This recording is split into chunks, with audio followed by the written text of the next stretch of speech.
Bum, bum, bum, bum, bum, bum, bum. Na, na, na, na, na, da, da, da, da, da, da, da, da, da, da. Dun, dun.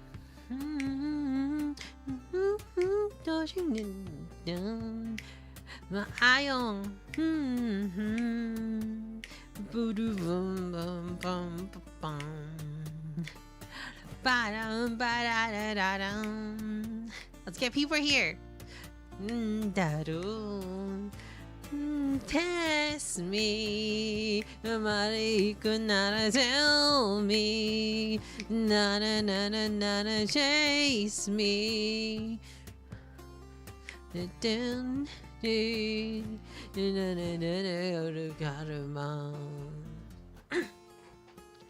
Good evening, good evening.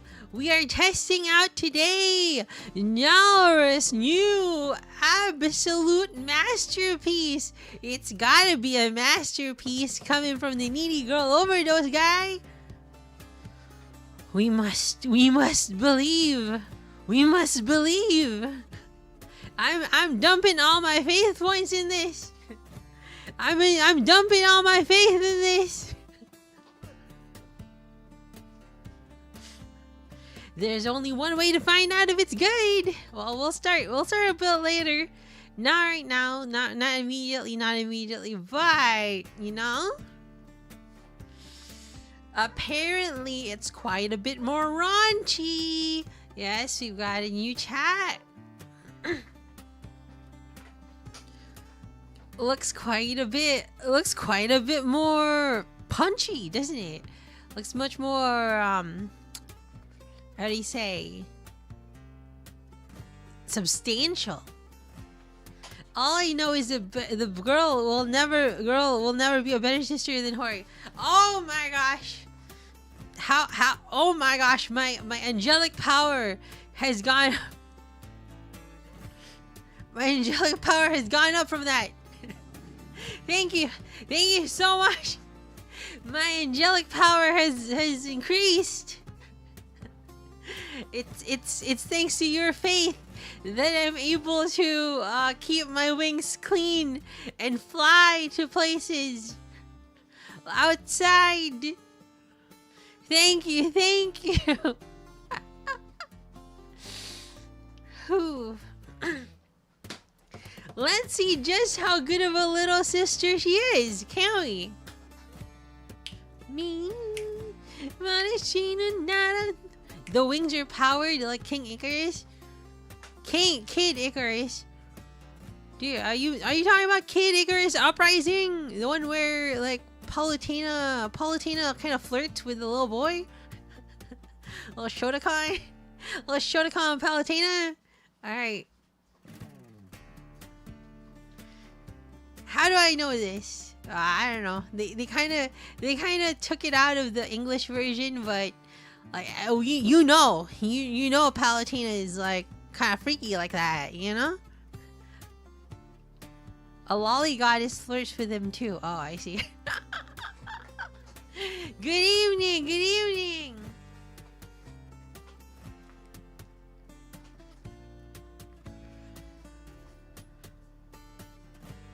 You know what? The font I chose for the... did I choose that font? I don't know.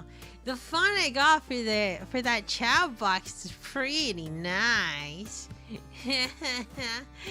I'm pretty proud of it. It looks really clean. I like it. No, that monthly bills bar is kind of ugly. So... the monthly bills bar is kind of ugly. I wish I got a better one, but you know, like what can you do, right? What can you do? It's kind of freaking ugly. What can you do? Oh well. Eventually I'll get a custom CSS for that, but not now. I don't got the money to buy a custom CSS. Anyway, we must figure out the lore. It does look good. It might be a little too large since two messages take up most of the screen. You're right.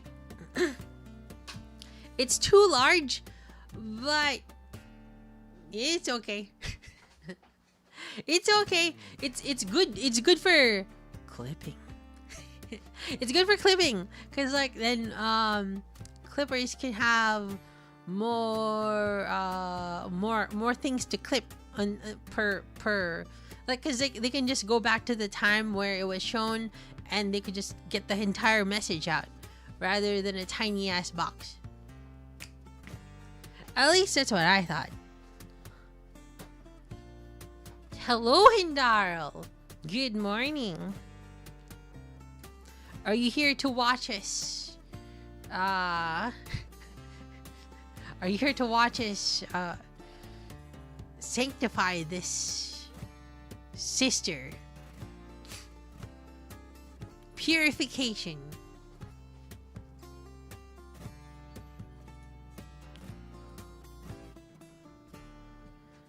All right.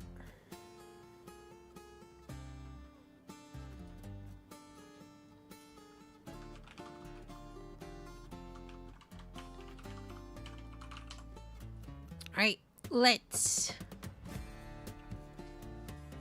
go for it. Okay. Is little sister Paranoia. Sister Other Paranoia. Close that. And let's open Sister Other Paranoia. Your DualSense controller isn't supported by this game. It's fine. Is it gonna dox me or something like that? Is there some sort of feature where it doxes me? Because that's all the rage with visual novels nowadays. Like, they dox you. It's like, oh, it's such a strange visual novel which like doxes you. Oh, you live here? Thank you, Nichan. Yeah. That's what I expect. That's what I expect.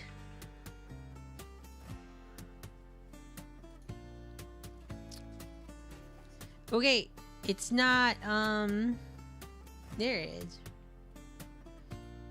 English.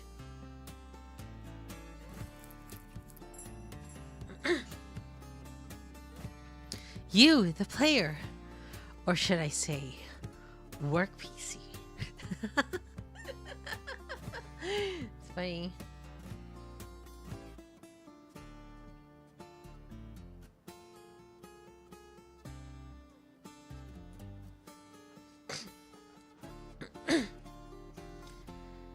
Alright, I think I need to make the chat a little bit smaller.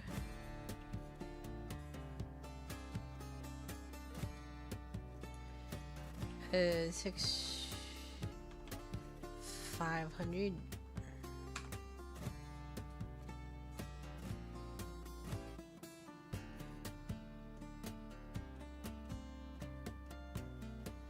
Oh wait. Okay. Yeah. That works. Meowton. Alright. Let's see what kind of wonders. Let's see what kind of wonders they have for us. There's no music so far. Oh, Kodaks. Skip mode everything. Windowed full screen. Alright. Sure. Let's figure this out, shall we?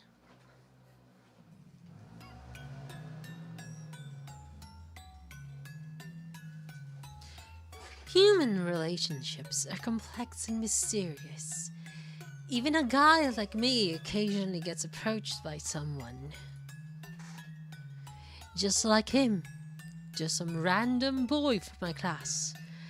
Yet, he clearly had something going on to strike up a conversation with a misfit like me. Someone much lower in the social pecking order. I can see right through people. It's like their emotions speak directly to me. The guy started up an ordinary conversation, saying that he wanted to be friends, that we should hang out. Submitting to social mores, only occasionally letting our true feelings slip, is what enables people to coexist in society. Behind his words, I heard a buzz of anxiety. I realized he'd been ostracized from his friend group for some reason. When shunned by the pack, humans, just like any other animal, take it as a shocking blow. The guy wanted to prove to himself that he still had social value, but his pride prevented him from finding someone to talk to. So he homed in on me, telling himself he was simply being a good guy, talking to a poor friendless kid. Part of him knew all along he was using me as a distraction. Not saying he's a bad guy, really. On the inside, we're all shades of gray. He had both good and bad in him. And when you get right down to it, he seemed to be genuinely trying to make friends. So I invited him over to my place. Quite the honor, I must say. It's rare for me to allow anyone into my room. There, in my room, he was just like any normal teenager. You got a bunch of weird games, huh? You into reading and stuff? Not really my thing. Who do you think's the hottest girl in the group? We built trust through meaningless conversation. Shallow interaction by shallow interaction. He dispelled his anxiety, used me to try to reclaim his self-worth. So far, so good. I have a younger sister, Sahana. She's a gifted child, and being my sister, she's very important to me. Like me, she had social anxiety, and she dislikes people. She couldn't cope with elementary school, so she stopped going. I'm not surprised. She was too smart for it anyway.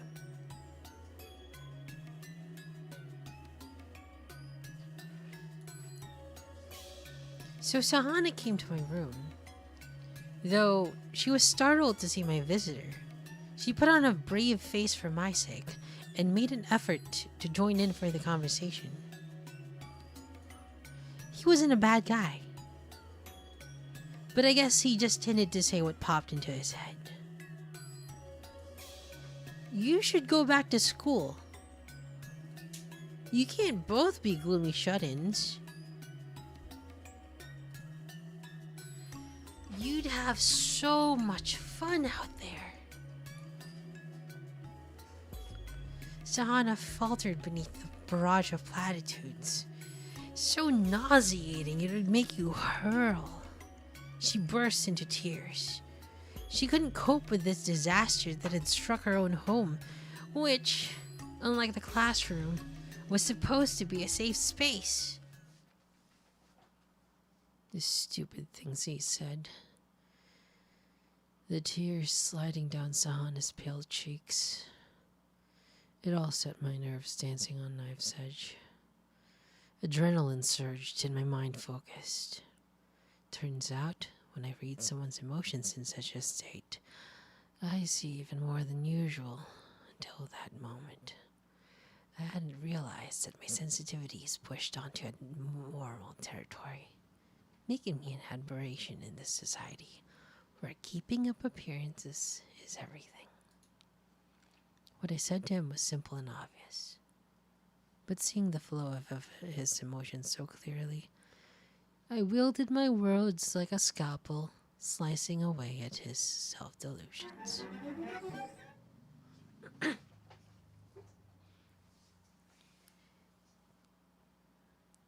You picked me because you wanted to escape from the fact that your friends ostracized you, didn't you?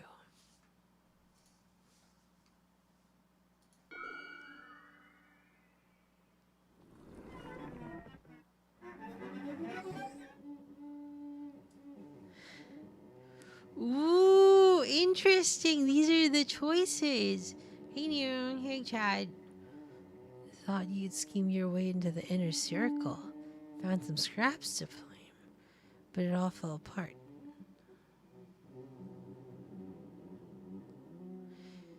You struggle to hide the fact that all you want to be is popular.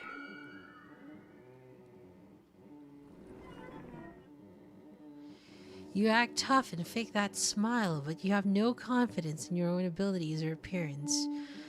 I bet your inferiority complex is what caused your friends to ditch you. Thought you'd schemed your way to the inner circle. Found some scraps to claim, but then it all fell apart. And now you're screwed. Huh.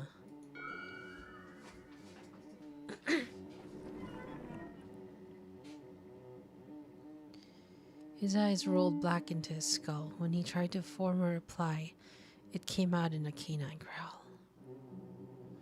Meanwhile, in contrast to the harsh sounds, he trembled like a scared puppy. His face flushed crimson with rage, and overcome by emotion with no release, he slapped his thighs, his maelstrom of emotion spilling out in pain groans.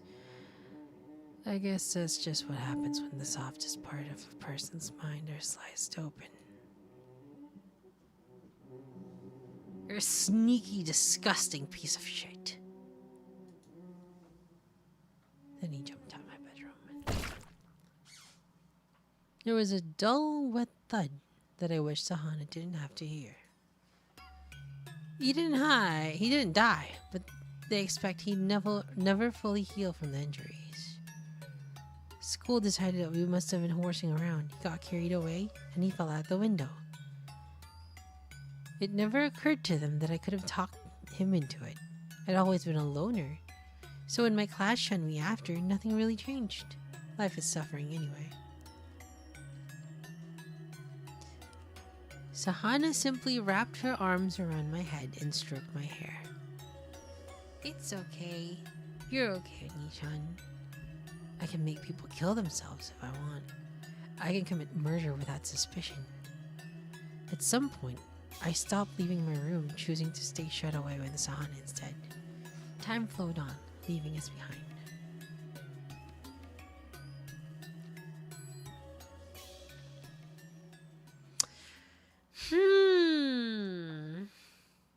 How do I feel about this intro? What?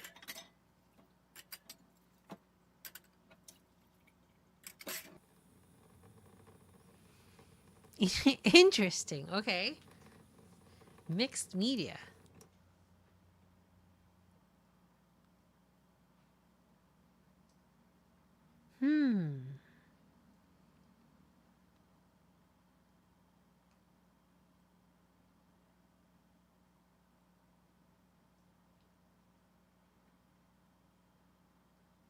Huh?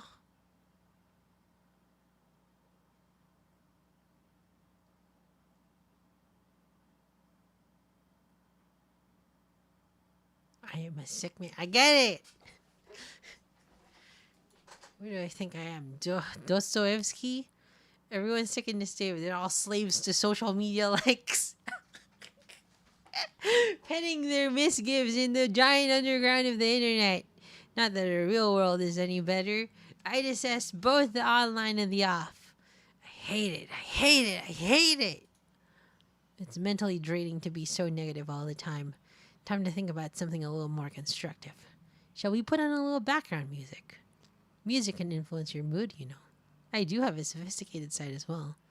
A cultured appreciation of the arts.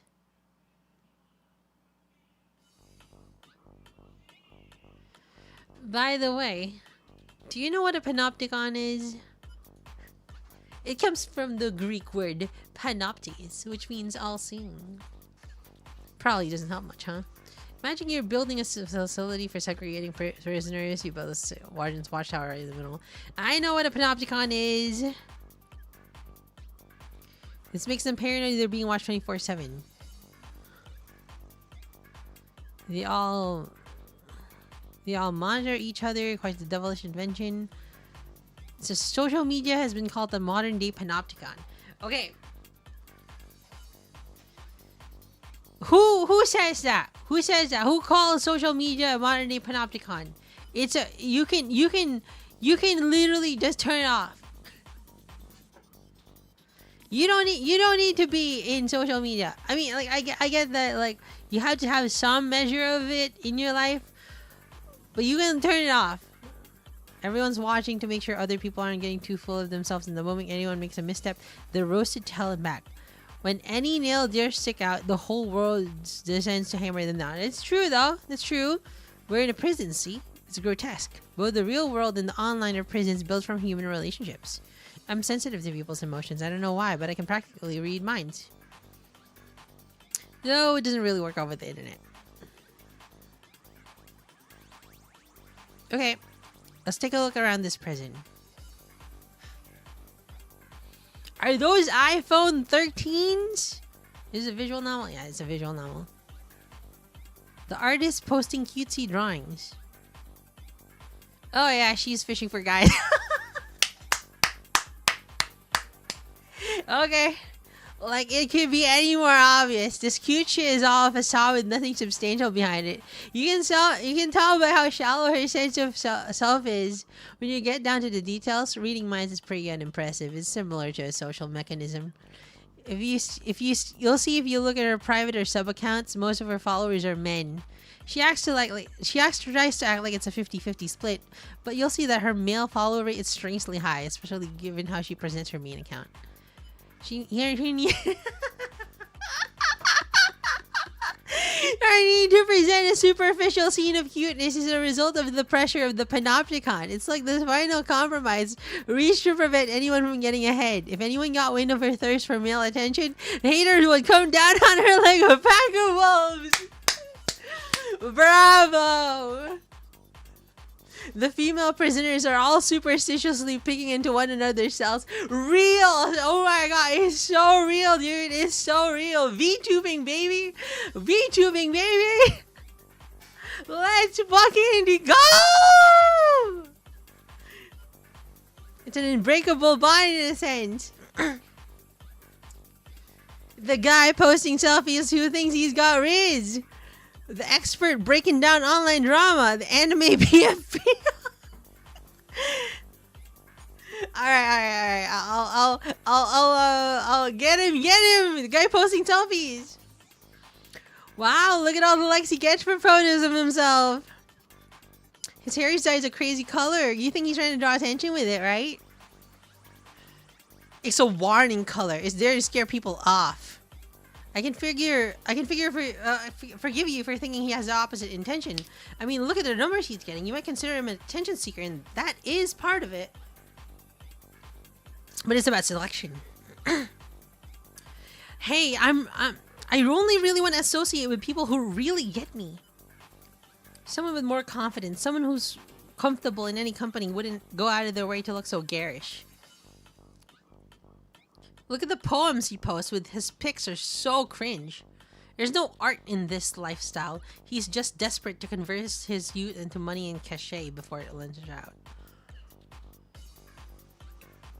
He only seeks out similar-minded men who live in the moment and vapid women who flock to his fleeting star. He offers up this period of his life where one's youth alone confers value to the devil of lookism. And how will he get out of that Foskin bargain? Every day is riddled with anxiety and fear of aging, but it's not like he can do anything about it, so he shoves it deep down and carries on. This temporary popularity is his escapism, which makes it all the harder to break free from. Okay, this may be fire, Nyalra.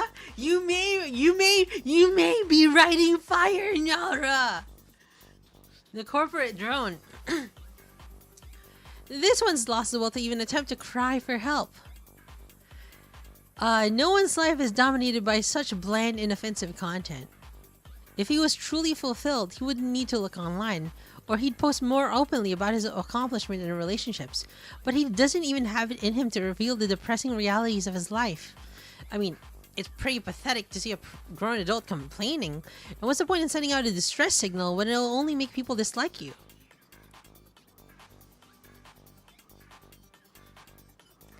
Anodyne tweets are his only resistance against this modern condition of slow domestication and the march towards death.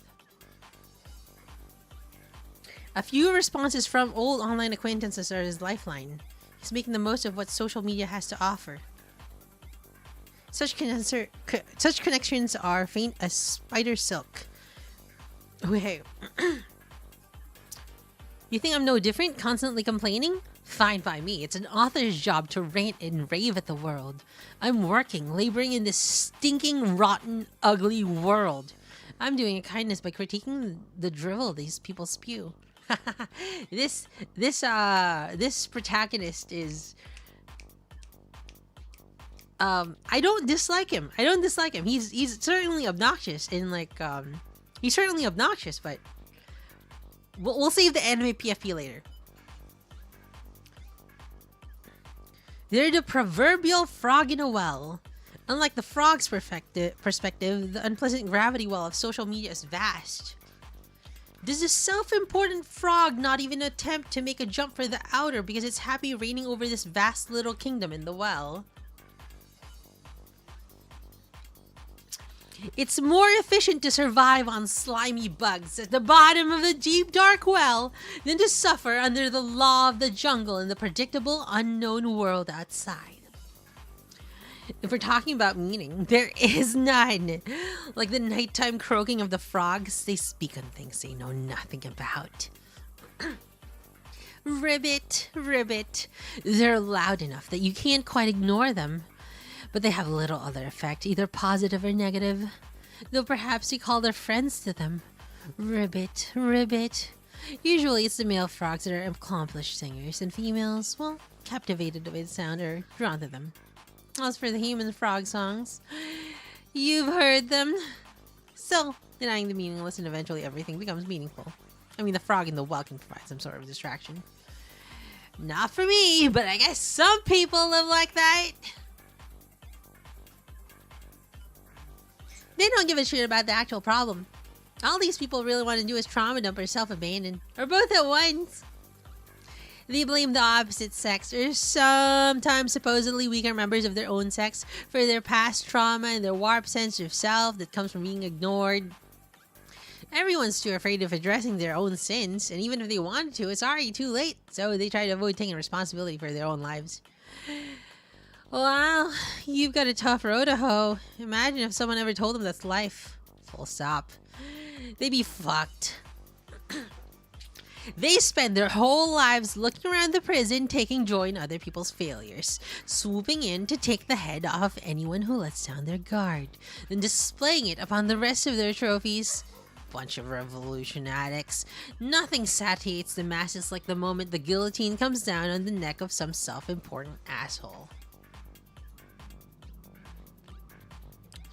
What's better than being happy? Seeing someone you hate be miserable. Call it Schadenfreude, and it's sweet as honey to this type. But living on honey alone may be this kind of suffering. Discard the concept of impropriety, and you too can forge a route to your own happiness.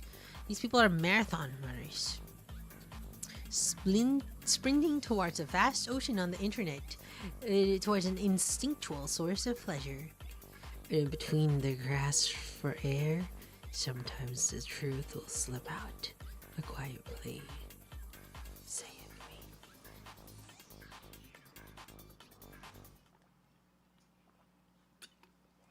me. This is how I live, psychoanalyzing random people on the internet. Spouting these prejudices, cursing the world alone day after day, fancying myself a modern day Dostoevsky. I moved with the times, wrote a light novel. I worked hard on it to tell meaningful existentialist story through the heroine's character arcs. I think he will get punched in the mouth. Do you know what existentialism is? It's a major theme in Russian literature. Here's my own personal interpretation of it. God is the supreme being we should all believe in, but I'm a human being, so I too have an ego. I think that's basically what Dostoevsky was saying. I'm a literature major after all. Not that I go to class after all. Anymore. I mean, I can't. I became a commercial light novel author, earning my living from writing at the tender age of 19. Impressive, no? Although I've only published one book so far. My book is called The Emotional Panopticon, which I think is a pretty slick title. Go ahead and pick it up if you come across it in the bookstore. It won a prize and everything, but they didn't print many first editions, so a physical copy is a rare find. The other members of my literature club acted as though a hero had emerged from our ranks. The reality is my book was shoved on a shelf to hype it up, but sales are non-existent. It's all about what I do next. Still, I claim the seat at the table, and that's gotta make all those standing green with envy. There are even a few dickheads in the club who talk shit about me. Not that I care. The online reaction has been polarized. It's either self-appointed critics who get off on trashing the newcomers, or pretentious show-offs who heap praise on any work that shows the slightest ambition. Neither can be trusted. A few readers, though, went as far as to write the editor with their thoughts. Tell the truth, these are the people for whom I feel the need to write a sequel. Light novels live and die on their series potential, and you're basically shit out of luck without an anime adaptation. But the thing is, I've developed writer's block. The envy of my literature club members is too much. It's made me discuss it with people. And since I'm officially an author now, I've got all kinds of people kissing my ass online. People care way too much about status, while faith in the literary gods wears thin. Which brings me to existentialism. As much as I want to make my offering to the god of arts, I'm only human. And sometimes humans just aren't feeling it. I'm sure Dostoevsky and Kierkegaard felt the same way too. The Renaissance includes a shift of perspective from God at the center to man. Vive la Renaissance. I want to visit Russia. I feel like it would help me regain my faith in the arts. I'd love to see the snow. His painting is incredible, right? There's something about Russian women. Their eyes are cold, yet there's a warmth to them. Portrait of an unknown woman.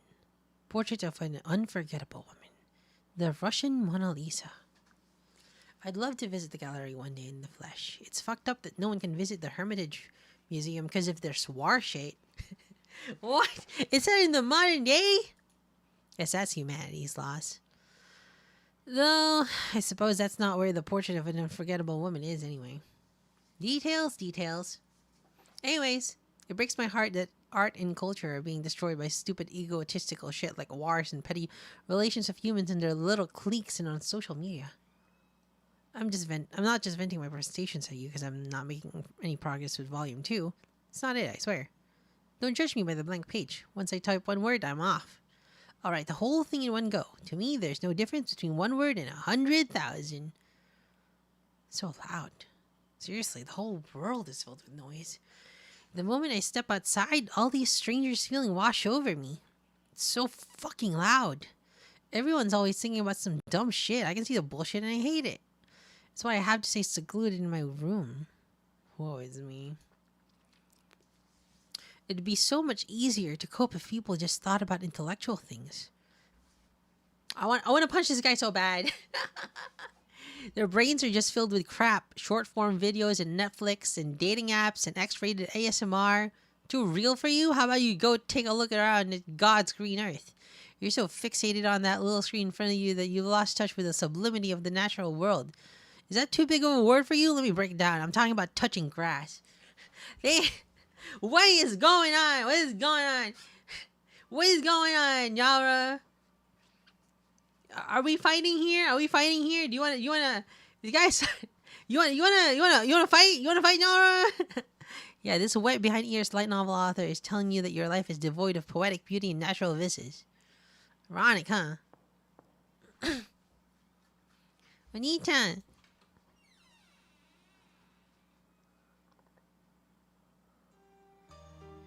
You're lonely deep down, aren't you? You think less of me for it? No way. I love you. Thanks.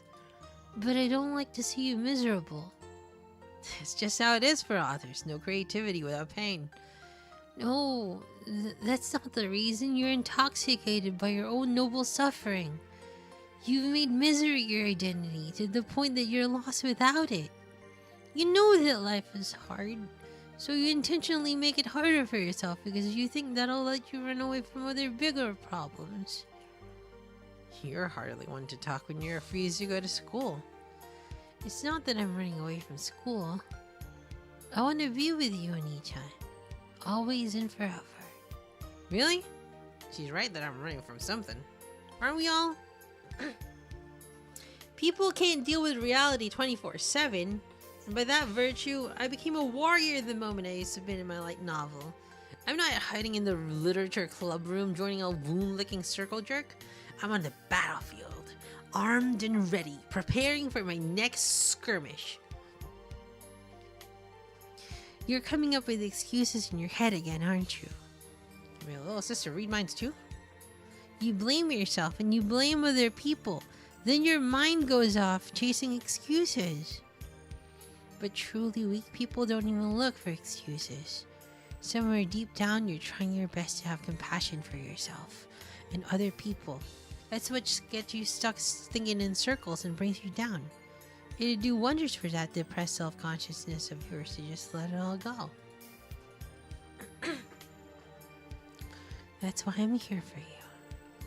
I'll always be right here. Thanks, but I'm afraid you'll have to step up every once in a while so I can crack open a porn site. I'll be right here. Were you listening to me? The only way to escape this mutual mass surveillance is through embracing tribalism.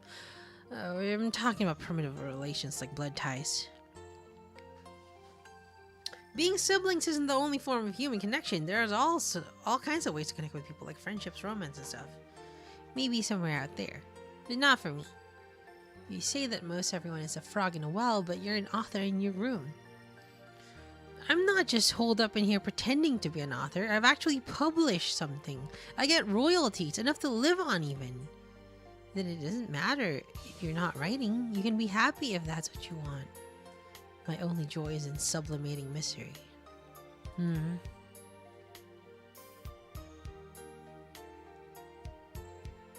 Pat her head. Thanks, Hahana. You're welcome, Mini-chan. Till death to us part.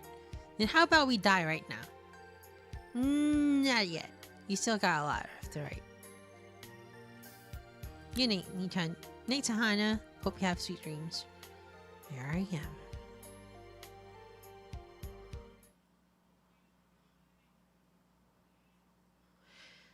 How interesting.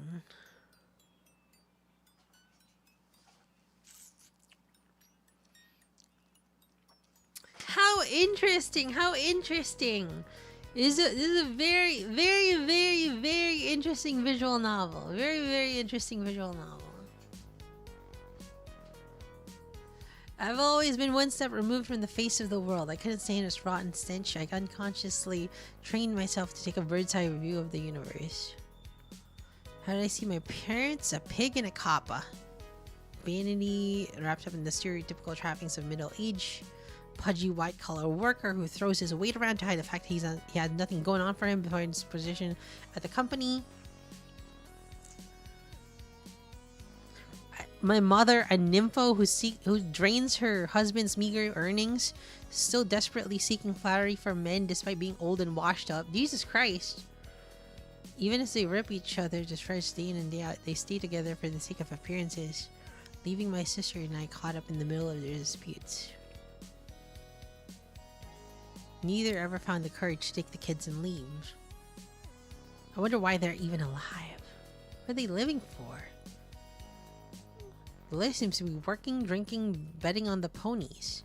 Mom hoards trinkets and sleeps around. But a designer bag or a winning ticket isn't going to fill the emptiness inside.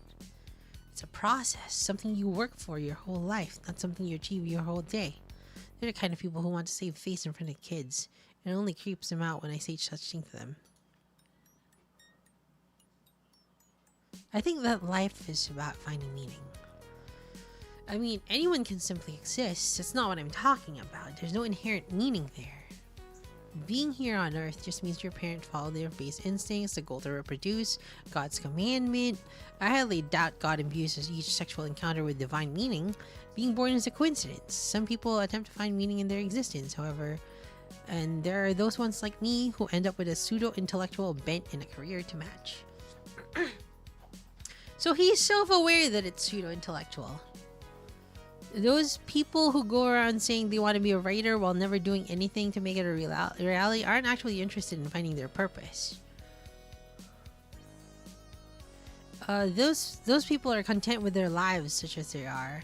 They get used to the daily grind at a job they told themselves was only going to be a stopgap and figure, hey, they're making a living and it's not so bad after all, following the same old routine of interacting with coworkers and killing time online after work. They're truly hungry for something in purpose. You can seize them for yourself. Dreams do come true. I'd be late if I said that at my club, though. Club? Oh, I thought like the literature club. Not so impressive literature club. Let's take a peek into the mind. I've spent so much time thinking about people's reasons for a living that I can pretty much read the mind of anyone I've had a few interactions with. I can practically hear their inner monologues as though spoken aloud. Member D. Member C.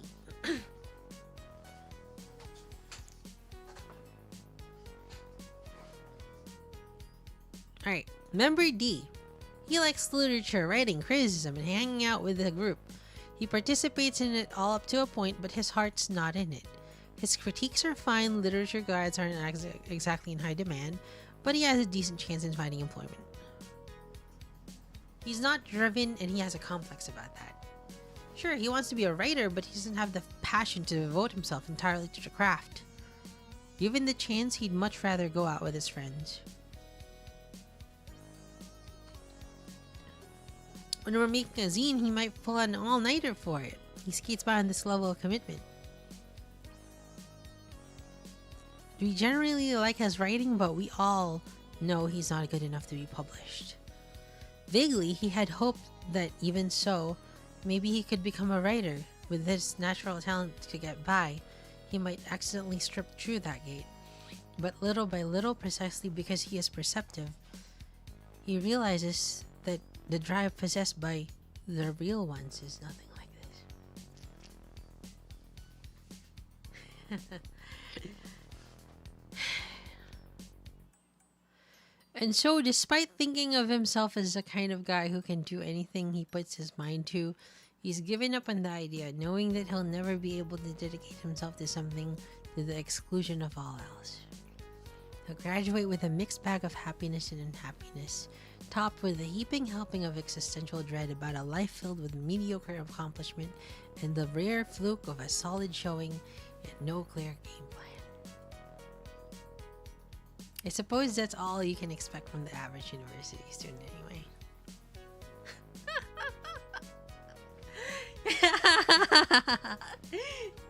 Nyara, Nyara, my dear!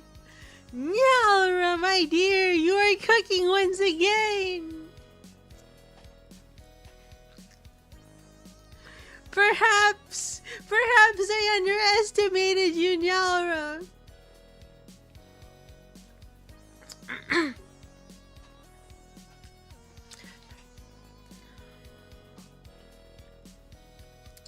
See, when I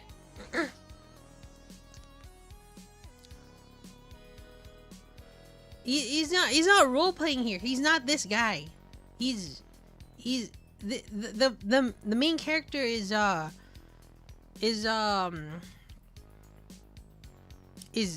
reading the mind of another character.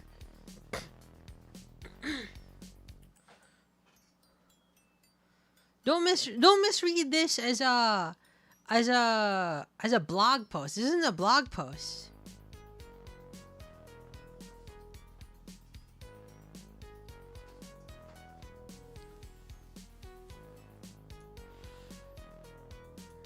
Yes, I'm qualified to judge. Don't forget that I made it past the gatekeepers. I'm a published author.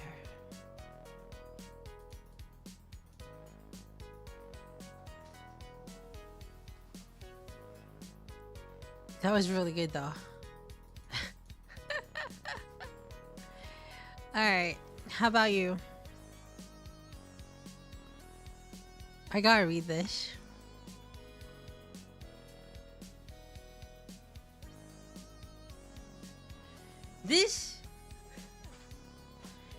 this is really interesting, you know. Let me tell you about me and art school and doing fine arts. See, I got into fine arts skipping the practical exam. Honestly, I don't think I've talked about that before, but I skipped the fine arts practical exam for Ateneo actually.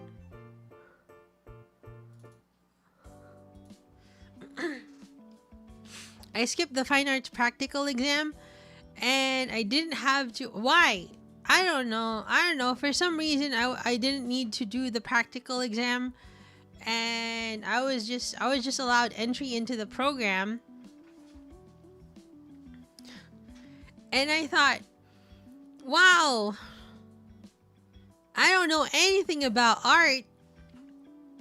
And honestly, I was of the mindset that, oh, if I'm going to art school, they're going to teach me about art. They're going to teach me how to do art. They're going to start me from the basics. They're going to start me from the very bottom, and they're going to teach me everything there is to learn about art, right? Like, why else would you go to art school if not to learn about art? But apparently, you need to be good at art to go to art school, huh? It's how it goes, huh? It's how these schools work. You gotta be good to get even better. Okay, whatever. You have to already be good at something to get into it. And like it's the same shit when I was in tourism. You have to be attractive to get in. Why? Because they're looking for stewardesses and they're looking for flight attendants. You need to be good at shit. Like why are you making me like go through all this shit if I want to learn something? I don't get it at all. But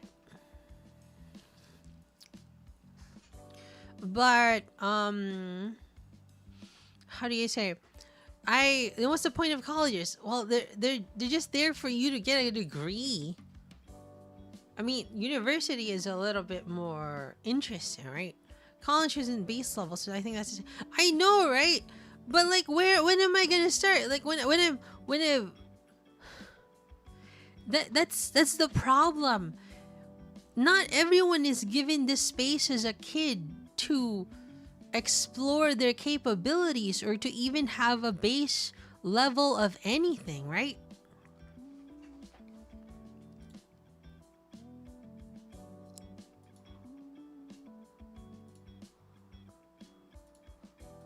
Yeah.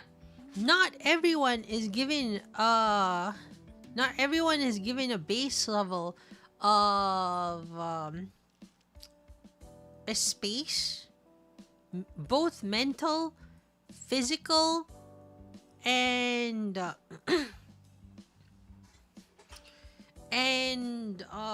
I guess familial, right? Honestly, when I was a child, my dad specifically told me to stop drawing. You're like, oh, you're wasting your time. And like, I was honestly shocked. I was honestly shocked as a kid. I was like, wow, like, what kind of parent would tell me to stop drawing? I'm literally 8 years old. Even at 8 years old, I found that crazy. Even at 8 years old, I found that ridiculous.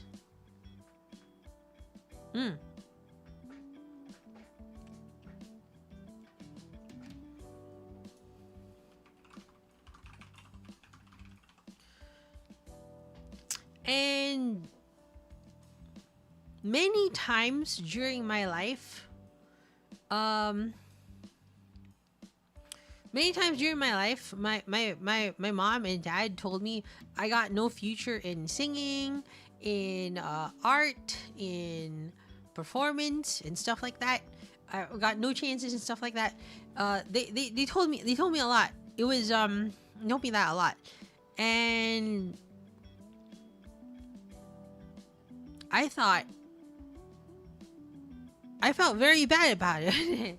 And every time they would tell me something, I would just stop. The only thing they didn't tell me to stop was play my guitar.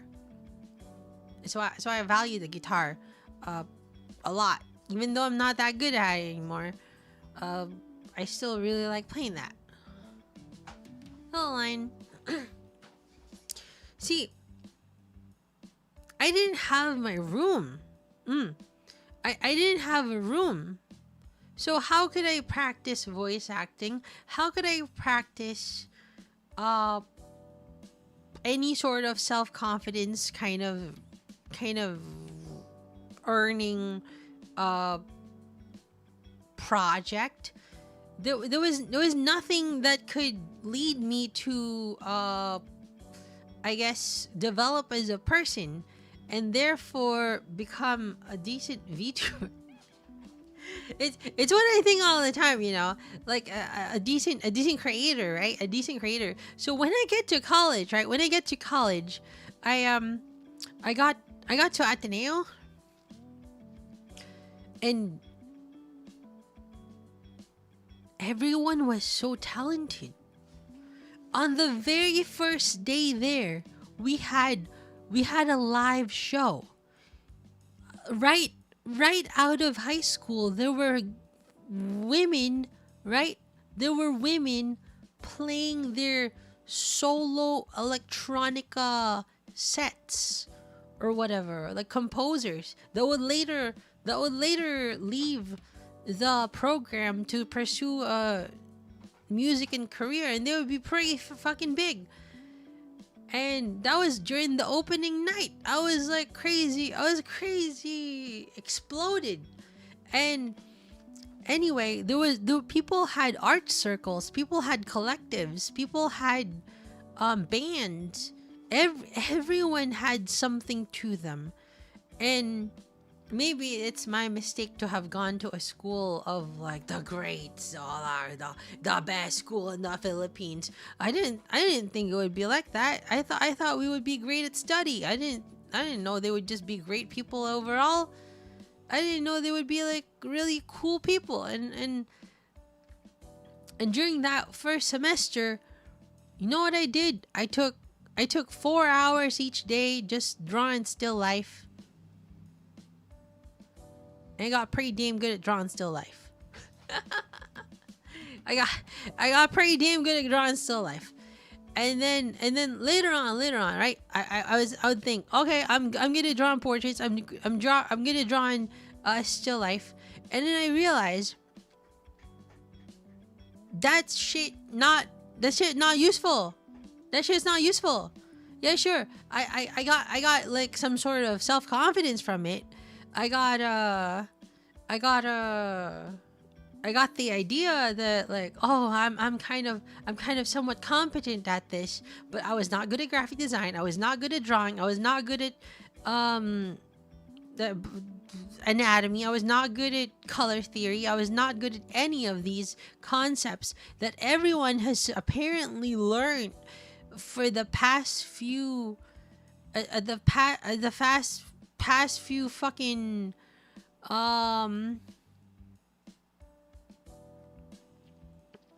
years of their lives. And I was it's crazy. People study classics and learn ancient Greek. You're right, that's not useful, but I guess it's fun. I liked it, but you see, people were selling sculptures when I was in second year college. My classmates were selling sculptures and shit.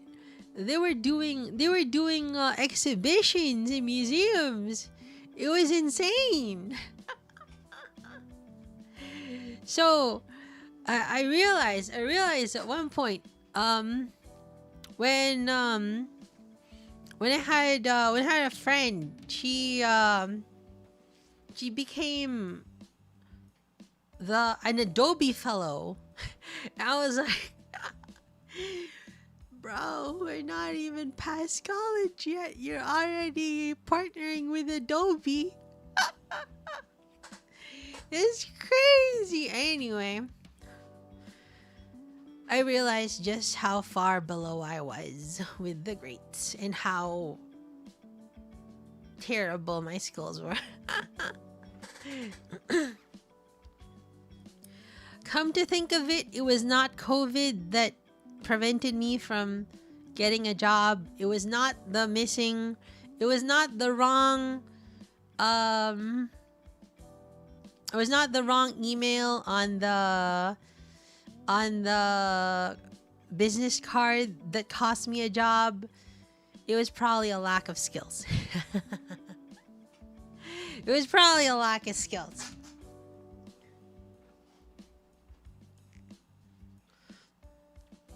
But it's why I'm thinking about this character, right? His critiques are fine. Yeah, my critiques were fine. I would probably find some decent employment at some sort of art gallery or something. At one point I was really good at talking, right? My skills as a VTuber is not lacking at all. We'll get to that.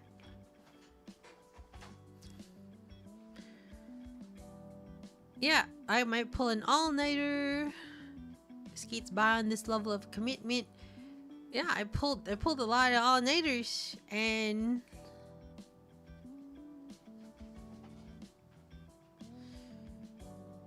I guess at some point during college, I realized,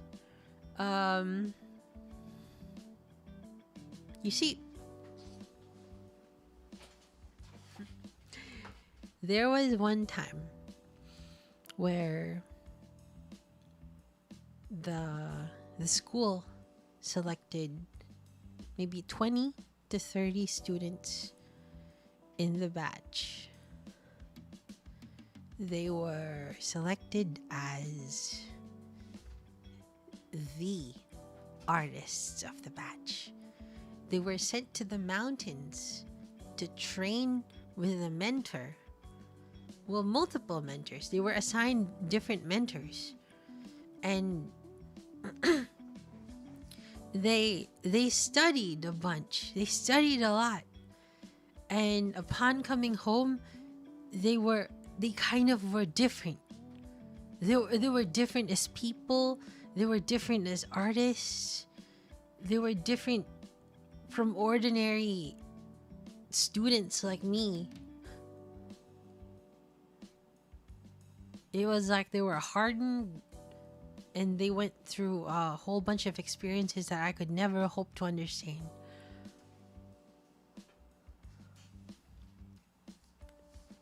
A lot of them came home crying. A lot of them cried during that. And a lot of them swore to never speak of what happened there, only with each other. And I didn't understand that. And you know what? That was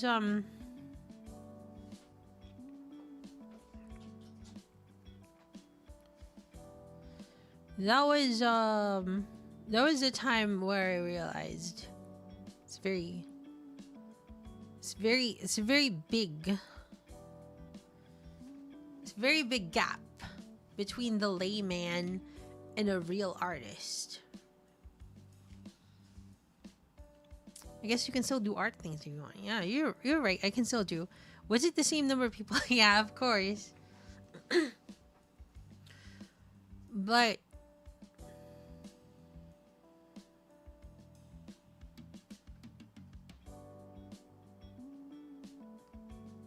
I didn't realize just how difficult it was to be regular, I guess. Does that make sense? I didn't realize how sad it is to be average, a layperson, in the face of like greats.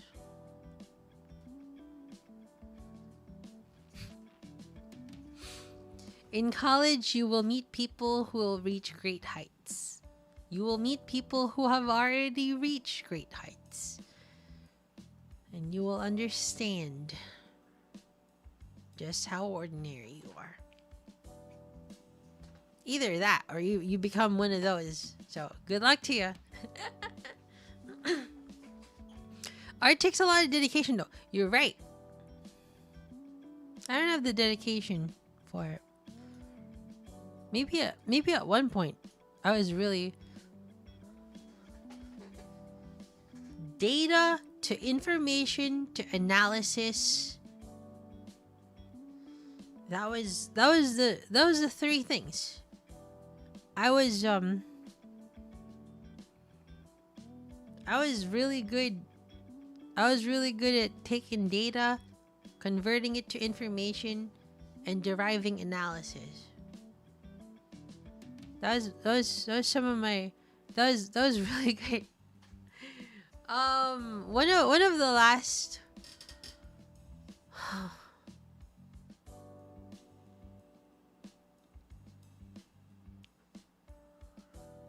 it's more common experience if you go to the best university in the country like you did.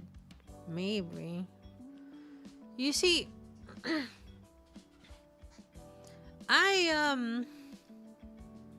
there was one time that I was really proud of myself in the information architecture class. I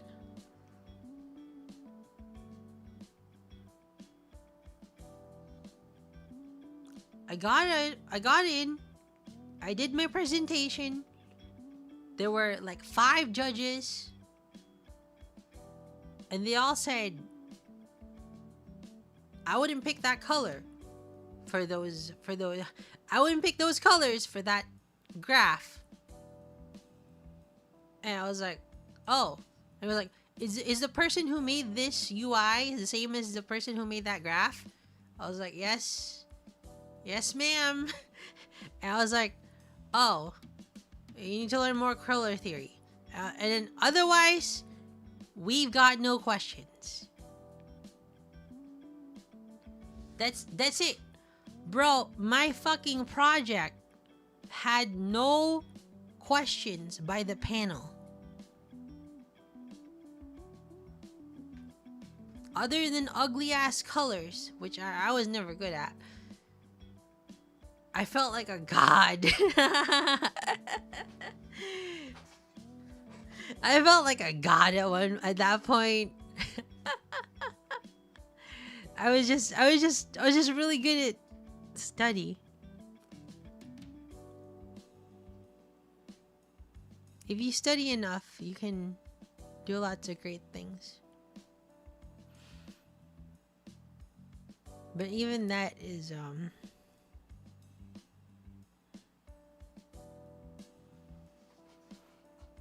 even that is very far away from the world of real artists. I still hold that experience close to my heart.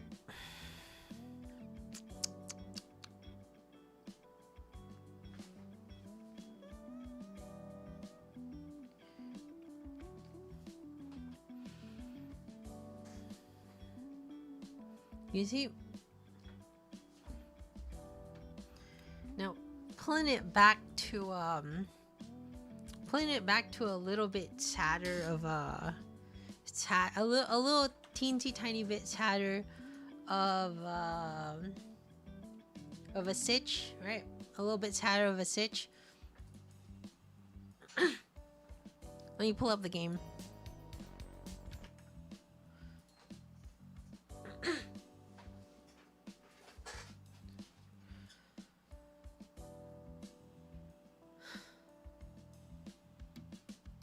Guys, I've seen a lot of VTubers come and go, and I've seen a lot of VTubers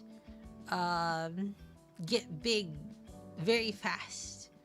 Get to I've seen VTubers go from indie to a big corpo. I've seen a lot of VTubers go from 10 to like 200. I had a friend go from like single digits to the tens of thousands.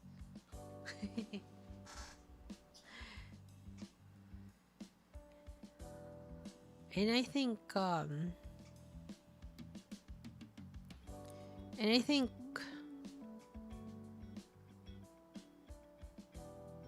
I wonder if they're the ones with real drive.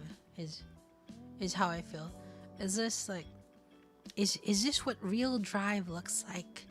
Is this what real dedication looks like? I think that a lot. I think that a lot. Like I wonder I wonder sometimes, is my dedication not enough, right? Or am I not putting it in the right places? Like I know there is a lot to work on, but I'm constantly working at it. But it seems like it's not enough. So maybe my dedication isn't enough as well, is what I think. Is it drive the case for everyone? I don't know.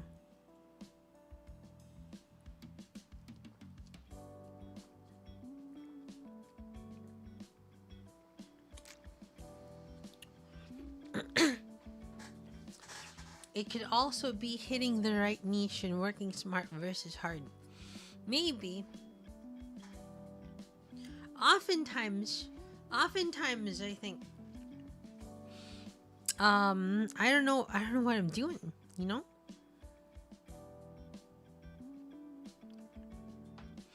Oftentimes I think, this must be the limits of an ordinary person. Just like with art, I am merely an ordinary person, not a full-blown VTuber, I guess. It's what I think, at least sometimes.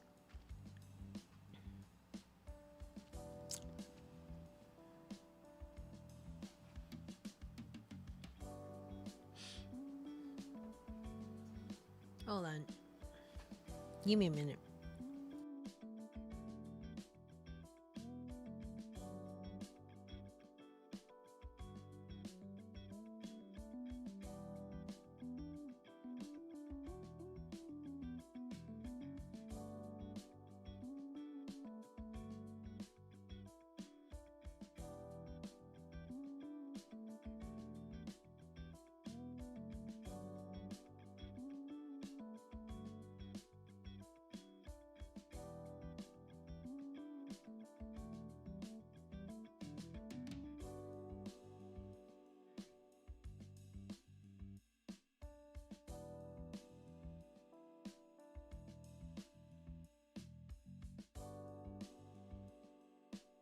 Okay.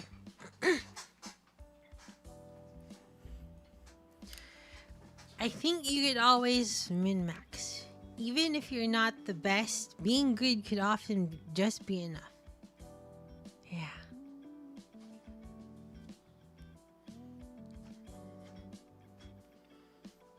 Can you explain that a little more, Mimi? I'm kind of curious what you mean. You think like being good is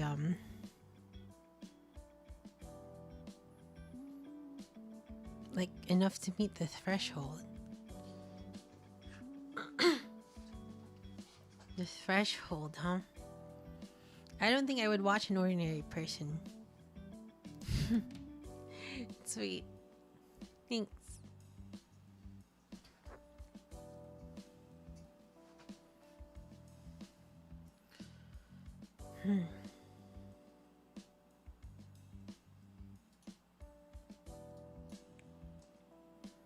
But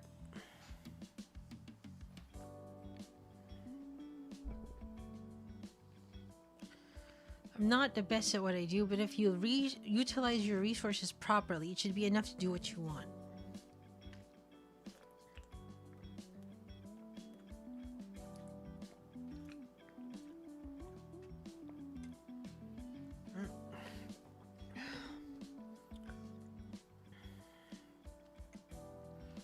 Okay.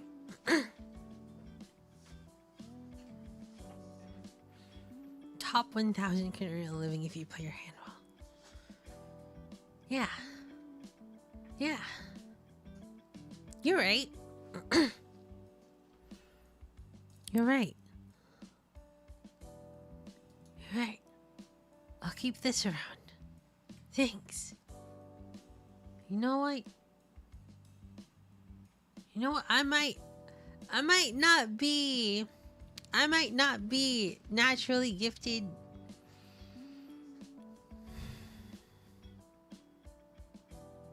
But I got the resilience for it.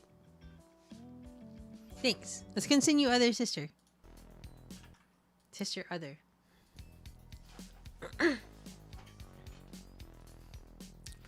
She has a aversion to men, like a germaphobe to germs.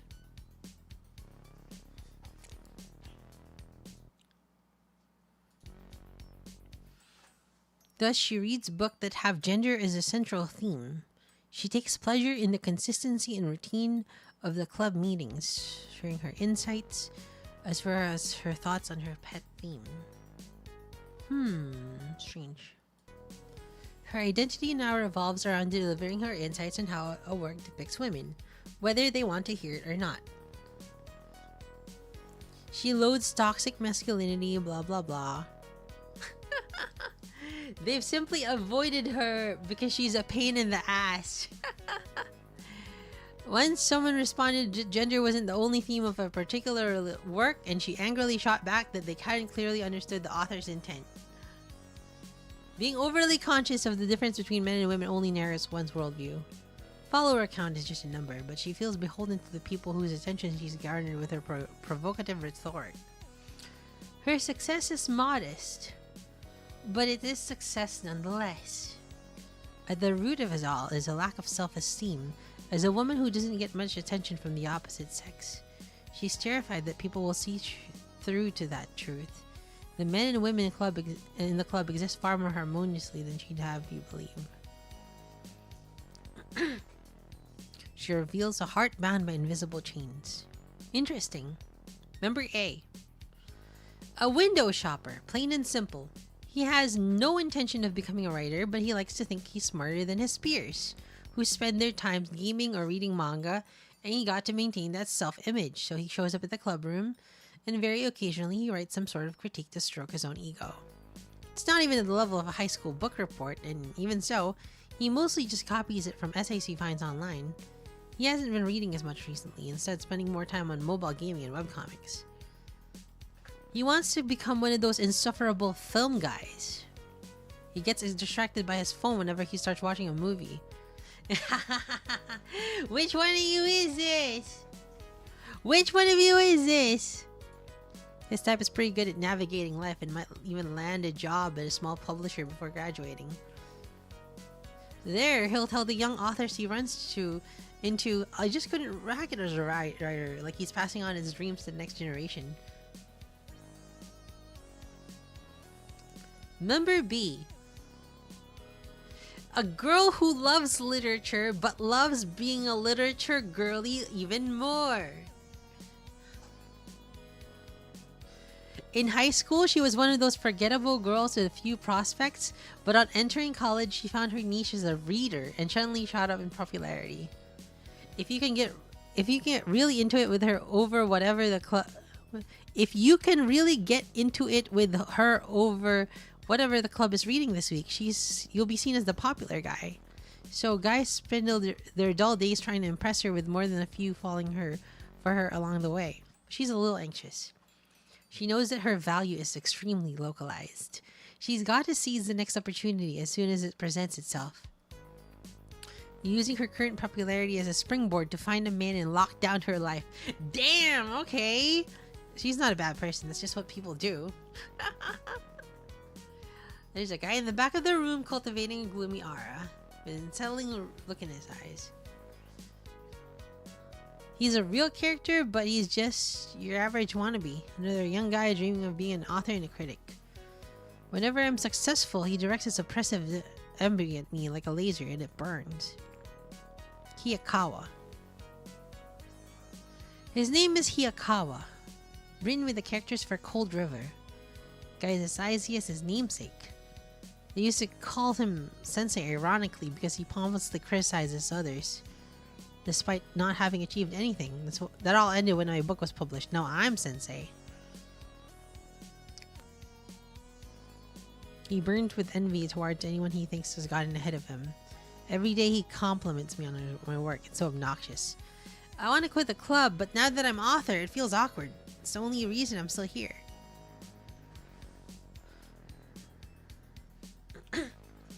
By the way, I do have a friend I sometimes hang out with on the weekends, but things are awkward with him now too. He's the most normal normie who ever normed. Which one of you is this? The most normal normie who ever normed. We were never joined at the hip or anything, but I've known him since elementary school. We always seem to come back together. He seems to be working hard to line up a job after graduation. It's the kind of thing that makes him a normie, you see. A normal person walks around wearing clothes because normal people don't get naked in public. We plan to meet up soon to celebrate my book's publication. Gonna hang out in town, treat me to dinner. It'll be pure normalcy.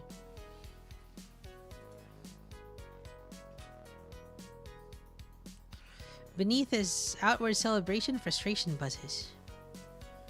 He is desperately trying to suppress the fear of being surpassed by his friends. He doesn't know how to feel about the fact that I'm here getting money and recognition while he's dealing with the stress of job hunting. What can you do? It's another interpersonal struggle, albeit a different one from what I have with Hiyakawa.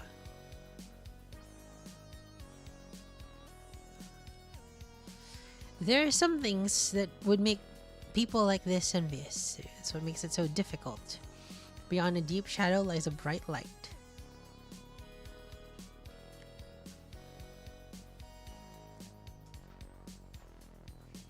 I don't have enough exposure to have haters yet. I hope my next volume sells enough for me to get publicly slammed. Anyway, I do get plenty of DMs. From girls too, you know. Oh, the people who secretly send me direct messages in hopes of using me somehow for their own advantages. Mostly women. This in turn fuels the jealousy of their peers who have nothing special going on for them. If I show any interest in return, I'll be lambasted as only being in it for the women. But the true greats turn their messy romantic troubles into literature, right? Osamu Dazai, Sakaguchi Ango were womanizers. Not that they would listen to reason. I've got game too though. I got a DM from a girl who wants to meet up. Going by her count, she seems to be a fairly cute university student. Her model who has aspirations of being a VTuber. What? A fairly cute university student and model who has aspirations of becoming a VTuber. She looks average enough to me, but her selfies got plenty of likes. And she has about 3,000 followers.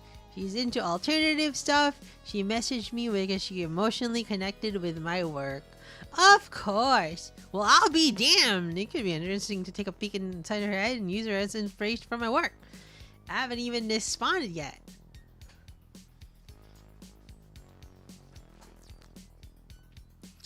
Finally, to play the part of the broke students, I have a part-time job working the night shift at the convenience store. That's all I felt up to. The store's surprisingly quiet at night, though it's comparatively good time of day. The work itself is strenuous. The only reason convenience store managers across the region are still alive is because night shift pays slightly higher. That's why I haven't killed them. Let's take a peek from inside the customers, shall we? I like observing them from behind the register. There can be something almost childishly innocent about the patrons who come here at night. My ability isn't something so convenient as telepathy. It's more like a form of synesthesia. and I do need a certain amount of information for it to work. While I can hazard disease and guess from observing their actions and body language, it's only after a few conversations that I start to see deeper. That's why I don't like to get close to people. Can't help it though, I'm already in their minds. Old man, flashily dressed hostess. Alright, let's take a look at old man. This old guy is a regular. He's always pissed off about something. If the cashier is too slow to bagging his purchases, he'll curse them out. He buys a ton of candy. Both his work life and home life are falling apart. He fills the basket with carbs so he can eat his stress away. His body has expanded with his sedentary lifestyle and he's transforming into a lump of flesh that disgusts his coworkers and family. My dad's the same. Gluttony is the most convenient sin. It's what idiots do. It's a lack of self-control. To be human is to restrain one's desires. That's rationality. We aren't beasts to be controlled by our instincts. We don't know if he's really magic or he's just really judgmental. I bet he's a runaway. Curfew ends at 4 a.m. So until then, he evades the eyes of the law by drifting around stores that are open into the early hours. He could easily pass for 18, but it's better to err on the side of caution. Hey, Supremacy. Not that I have any intention of turning it in. I bear him no ill will. It's not like he's shoplifting. There's a dumbass dropout who often works the same shift as me, and I don't want this kid to head towards the same future. I'm happy to let him browse for a while. Hostess. She's clearly a hostess. I mean, you can tell from how she's dressed. Maybe she doesn't work at her hostess bar specifically, but she definitely works in the red light district. There's a delicate soul wrapped in those flashy clothes. I guess she's here for condoms or cigarettes. She flits in on her break and disappears again into the neon world. There you go. She picked up a pack of condoms. At least she's not one of those chicks who's obsessed with hosts. How do I know that? Hosts always have condoms on them. They look out for the number one. This is all just speculation, of course. A man has to entertain himself while he works a night shift. This is all just speculation. Okay, thank you. Thank you, MC. Thank you, brother. The streets are so deserted this late at night that I can feel a certain closeness with a stranger's glint from the corner of my eye. You know how it is. Even as I hold myself apart, I am like these people. The dropout coworker. Also proceed. I too am a character in the setting. I'll be making my exit shortly, though, now that I have my prize money and royalties. Sadly, I shall be tendering my resignation, leaving this liminal space where I work at an hourly rate of 1,450 yen. A teenager can work a 10-hour shift and earn even more money than they've ever imagined. So my future serves you all right. That's how I spend my days. I hate humanity and I hate this world, especially since my sickly little sister was born. She went through a lot before she stabilized. Now we siblings are in a world of her own. Sahana was born 1,000 times smarter than the average person. She's a genius. She was far too advanced for her elementary school, so she stopped going. Since my elementary school days, I've always thought deeply in questions such as, why are people so cruel? What determines what's right or wrong? The more distant I grew from other people until I started to see inside their heads. Once, my mother asked me, why don't you like school? When I asked her if the other moms thought less of her because her kid was a loner, she screwed up her face in disgust and called me a little demon. But I asked the question in good faith. I heard the concern buzzing behind her words and I simply wanted to help. Is this superpower autism? Is this superpower autism?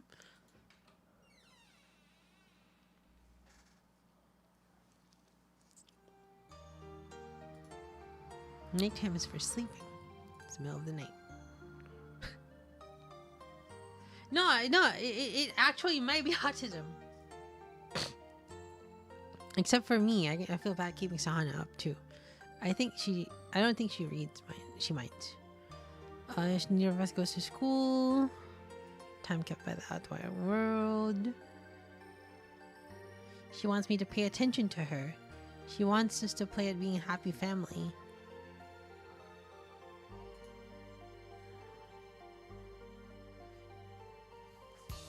Going to school, or are you being conditioned to slavery? I'm proud of my sister when I compare her to these drones. She'll happily point out her brother's unhealthy habits while having no intention of going to school herself. You're mocking people in your head again, aren't you? No, I'm not. Actually, I was thinking of how proud I am of you. It's okay. You justify yourself by looking down on people who live normal lives. No, I don't. Even if I do think along those lines, I'm not looking down on people. I'm just stating facts. You'd be lost without me. That goes both ways. We're both shredded together. If one of us left, though, that's the whole world gone. You can't really say you're living if there's no one else around. But we can see we're alive in a world with only each other? I don't know, but living more than we would be if we were completely alone, though only barely. And I'm okay with that. Fine with that too. I'll always be here.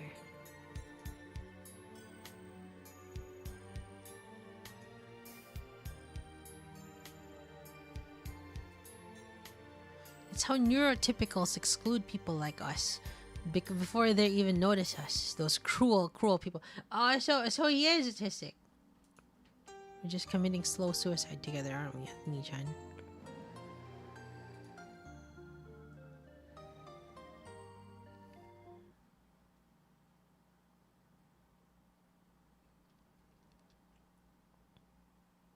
Dukkha. The truth and foundation of the Buddhist teachings. Means that life is suffering.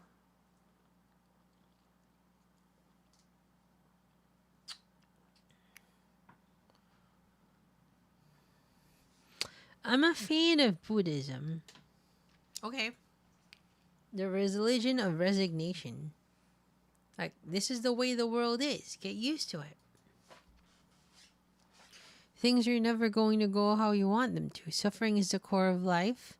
Any moment without pain is a bonus. You live with the assumption that nothing will go as planned, finding happiness in the rare occasion when it does.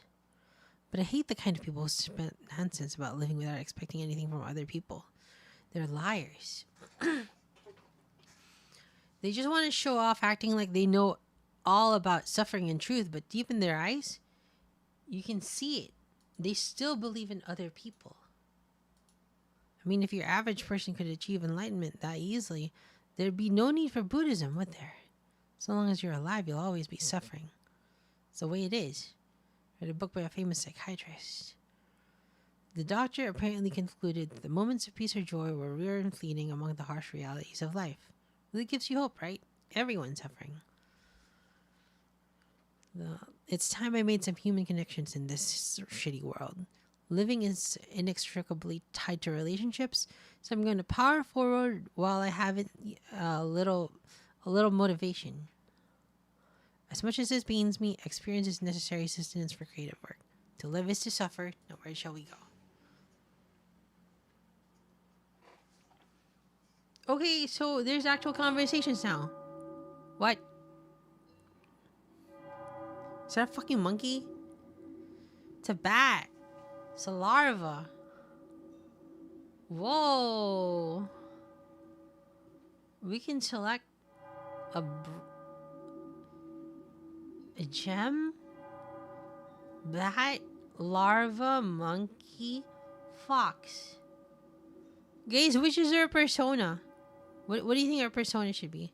I'm kind of curious about this brainless brain monkey. But I'm also curious about this sexy fox.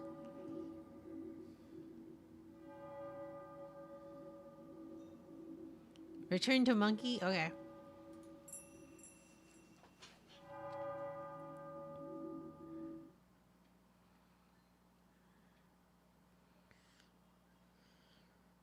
You don't need to understand, but tell me, am I all that bad? Lullaby, it's time to part.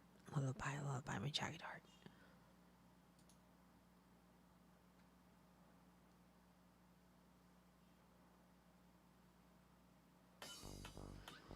I guess I should head out for my part-time job. Mere thought makes me roll my eyes. I'd rather forgo such menial labor and focus on my writing. But having just one book published doesn't exactly pay the bills. I'd blow through my royalties in no time, and then where would I be? The same place an old hooker youth squandered from selling their body. There's no greater humiliation in modern Japan than working a part-time job. You trade in your humanity 1 hour at a time for a measly 1,000 yen and change. Your boss is inevitably a high-handed tyrant. Your pay is abysmal. No one wants to work a part-time job. We have to do it because we have no recourse. Doubly so if you're a night shift convenience store clerk like I am.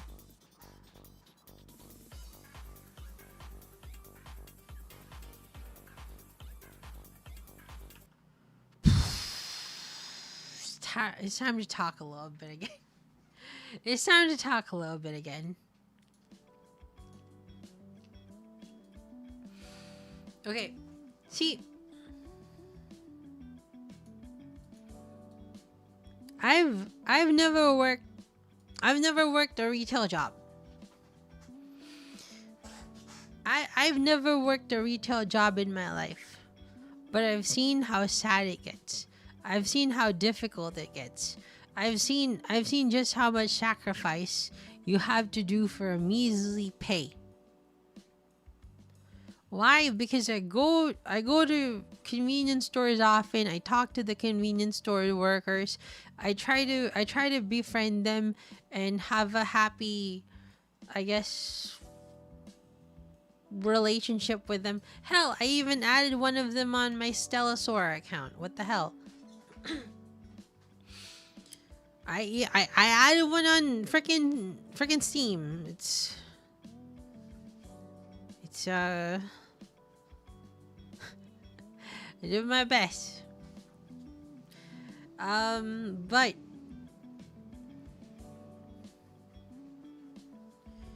you know, someone told me once, right? Someone told me once, do retail.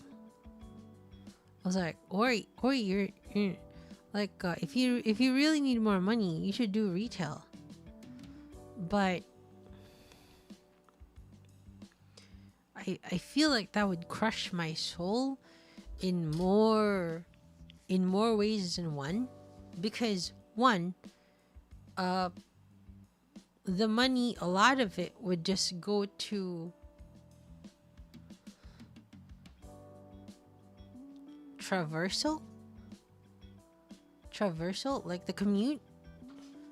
A lot of the money would go to the commute to and fro the area, and I would have to severely cut down on my VTubing activities, and it's just generally bad for your brain. You know what else sucks? BPO. Like call centers.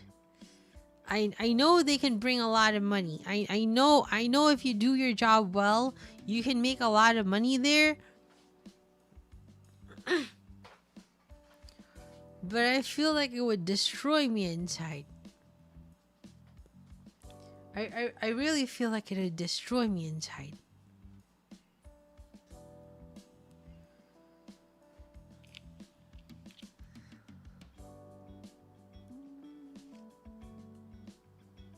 Yeah.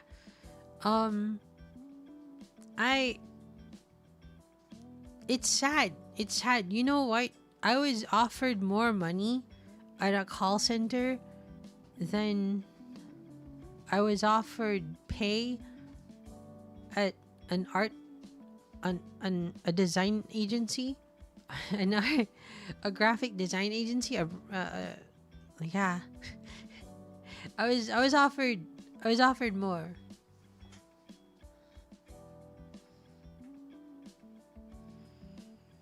I really don't like those types of jobs, and I'm sad about it.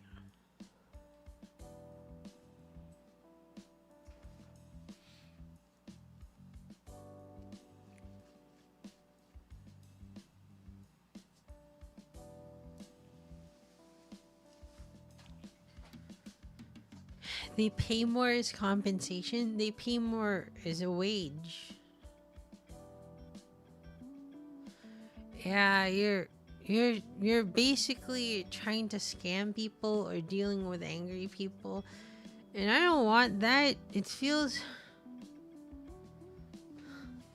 like humiliation, like this guy says.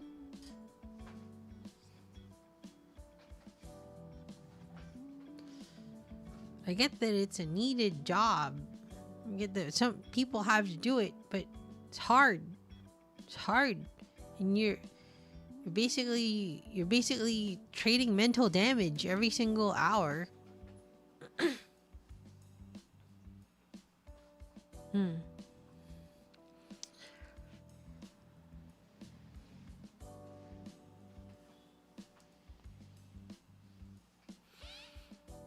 In the modern Philippines, right?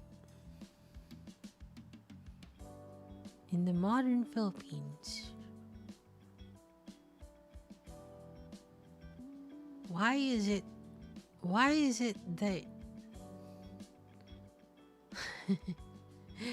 why is it that we're able to survive as a country when our countrymen are being paid so little?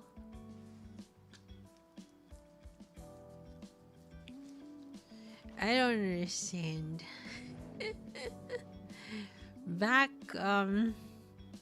when I was out of college, I was being offered stuff like 12,000 pesos per month. That's it's 200 bucks for you. 200 bucks, by the way. It's 200 bucks. That was my offer.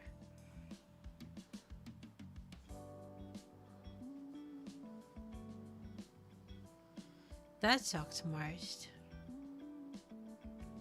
Take care, mommy. The cost of living is lower. Not enough. The cost of living is not enough. Not low enough. The pay is certainly not enough to justify the cost of living is certainly not low enough to justify that kind of pay.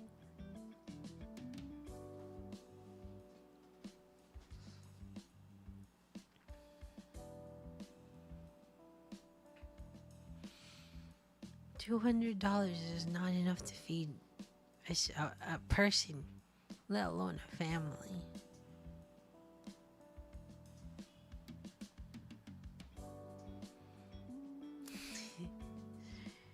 Dear me, it's all sad, isn't it?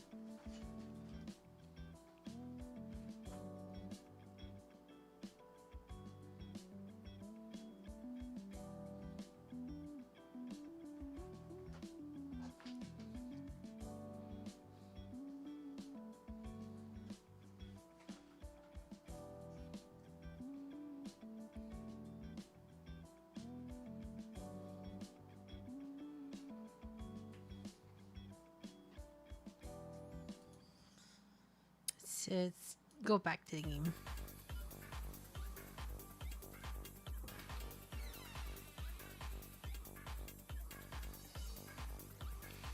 I can't believe that we're allowed to labor under such conditions. A coworker of mine, 30-something, looked to be a decent enough guy, was caught stealing sheets of postage stamps and given the boot. A single postage stamp is worth no more than 110. But a whole sheet could sell for tens of thousands. They add up. I'm almost impressed with his resourcefulness, but it helps that we barely talked. I don't care when a near stranger steals a handful of stamps. He's nobody to me, and they weren't my stamps. Aren't we all living paycheck to paycheck, just trying to make ends meet? We're all lunatics underneath a thin veneer of social acceptability. Look at me. I'm nothing but a downtrodden, cynical college student. I work nights because I hate interacting with people. Of course, extra is peanuts compared to the vast riches the esteemed office workers raking in every month. My pay comes at the cost of no longer waking with a salubrious rays of the rising sun. Yet there's no end of people desperate to snap up a little extra cash. Thus, they fall into the working nights pipeline. First, you skip classes, then you repeat a year, then pretty soon you're dropping out. Am I on the road for being a college dropout? I'm sure other people think so. And they're right. I don't give a damn. If I'm gonna fail all my classes, I might as well drop out. It's cheaper than a repeating year. Don't I sound fancy? Writing career. I'm a regular starving artist, a bohemian. Yet, to describe myself as a bohemian implies planning and tension. The truth is, I'm simply wandering my way through life. People who plot out their futures aren't equipped to be writers. Or so I tell myself. I'm still writing the sob story in my mind when I arrive at the store where I work. The customers' brains have long since atrophied from lack of use. All that runs through their decaying gray matter is convenience, convenience, convenience. Of course, the workers are all the same. All they think of is money, money, money. Welcome to an alternate dimension where all that matters is clocking out the second your shift's over. An engine's purr cuts through the stillness of the night. It heralds the arrival of my illustrious colleague, the gentleman with whom I had the pleasure of sharing this evening. He's a prick.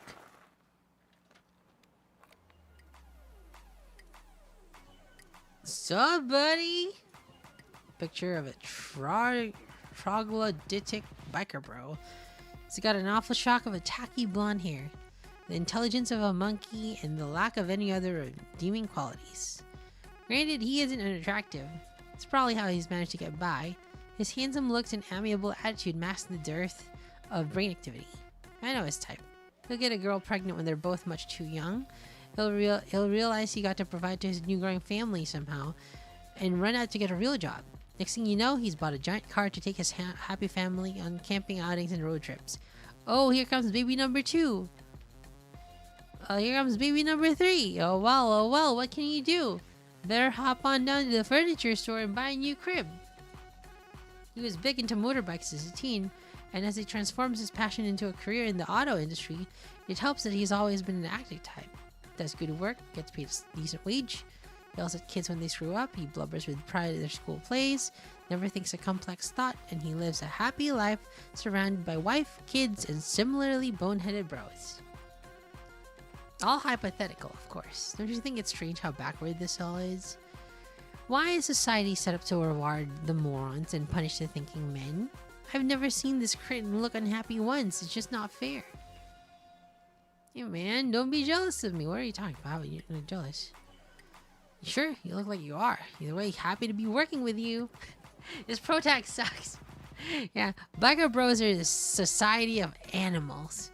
It's no wonder they have such sharp instincts. You rely on them to survive. This explains why my coworker is so good at reading people. Kinda like me. He owns his survival instincts. But that's the only thing standing between him and his disqualification from this rat race we're unequipped to run.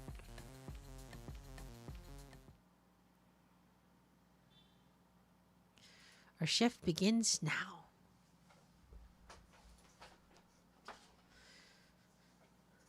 Taking over for a high school kid who's been here since 6. The glint of energy in the kid's eyes sickens me. I can't stand high schoolers and their enthusiasm for working. They don't know what the night shift means. This is the witching hour. This is the vitality and love for work reversed. You mind manning the register, dude? I'm gonna go restock the shelves. It is time to replenish goods. We must do all we can to send the hard-working adults and cheerful young college students to their happy, fulfilling days.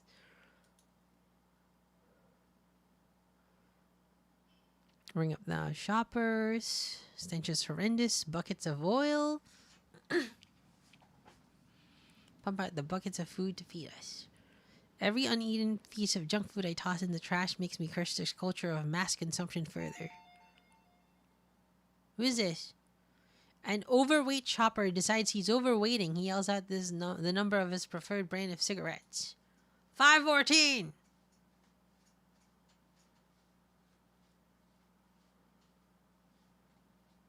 I mean, I can go get 514. Hurry up, kid. I hate the people who come in to buy cigarettes. They're the worst. Who do they think they are, ordering me around with their numbers? I'm not a convict.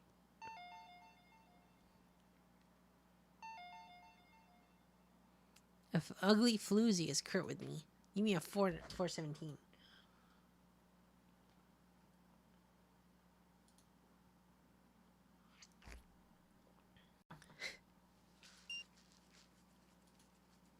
Maybe she reserves her smile for patrons who stuff 10,000 bills into her bra.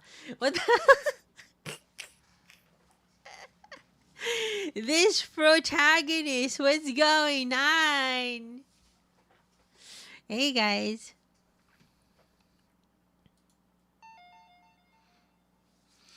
I can't help you. 616. All right, 616. Sure is cold out there, huh? This was a small talker. Something about them breaks my heart. But my heart is nonetheless broken. They say it's gonna rain tomorrow. That's right. Shame.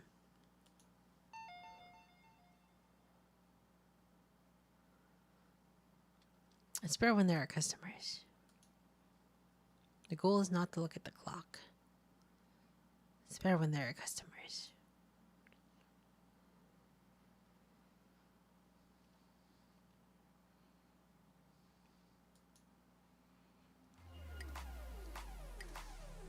Alright, that's good enough. Sit back, kick it, yo. You got it, Dokudami. Sitting back and kicking. Yeah, it is, yeah. This guy's got a hell of a surname, Dokudami. Chameleon plant. So convenience store workers using fake names to put off mean customers, but this man would never need a fake name to deter would-be complainers. He was born to work the night shift. A lot of bento boxes to throw out. You want one? It's fried chicken.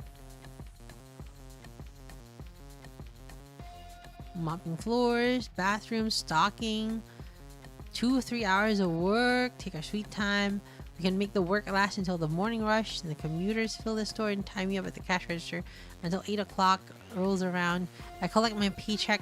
10,000 yen.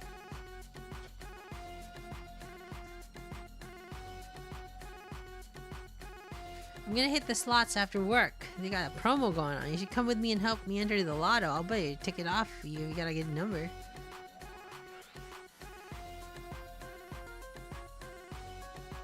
My last fellow inmate was a fatso in his 40s. He peaked in high school and wouldn't let me forget it. I saw him drooling over internet escorts during break. Every word out of his mouth was sex. Sex, sex, sex. It was pure torture. He's gone now in good riddance. You know a lot about computers, right? Know anything about crypto? I heard it's a good investment. If you're interested, try it. I know a crypto app you can download. I don't, but Google or maybe that. I don't know. I tried it once, but I got confused when it came to making the wallet thing. I don't see the point of putting a bunch of work if it won't pay off in the end, you know? That's why I was asking if you knew how it worked. If it was easy to make money through crypto, everyone would be doing it. Beggars. Get Helsing to Pachinko. Why don't you put in the money in a government investment account? It's called a NISA. You could build up a decent amount over time. A what now? A Nissan? You tell me the government goes around giving people cars? That's wild, bro. Hook me up. I gave you the chicken bento, so you owe me. Get real. If the government handed out cars, I wouldn't be working this part-time crummy job. It's decent of him to ignore the way I treat him like shit.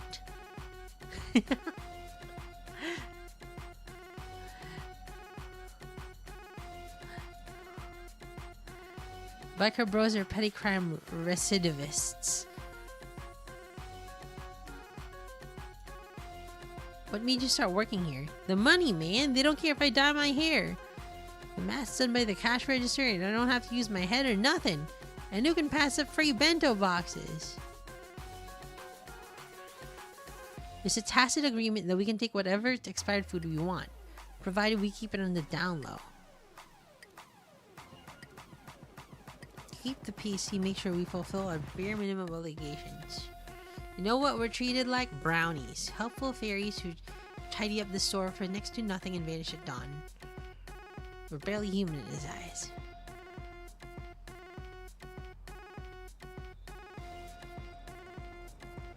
You do any drugs, Hasuyachi?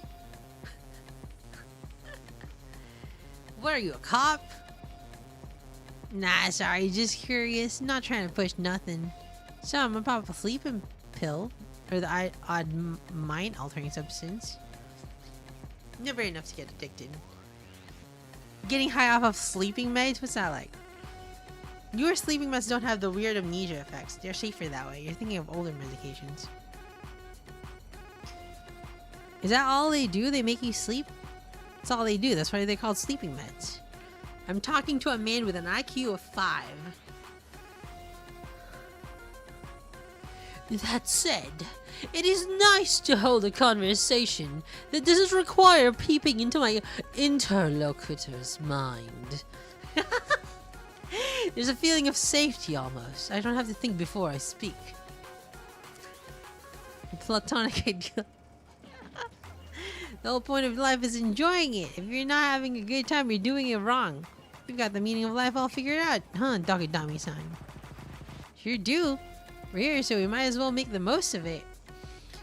I don't get all your cynicism, Hasuyachi. Feels like a waste of time. You can think what you like, man, but if you want to live a little, you know who to call. But live a little, you mean never think about anything? Ah, you say that, but you're just as dumb as me. Me? Dumb? Sure, neither of us know shit. That's why we live like a couple damn asses. Everything is a waste of our time. Leave the thinking for the eggheads. That's my motto. The brainiacs can dream up a world for us, and punks like me can sit back and nibble on the fruits of their labor. It's that way for everything, even pachinko. You gotta play on promo days when they rig the machine in your favor. I put serious effort and never thinking seriously, and it pays off big time.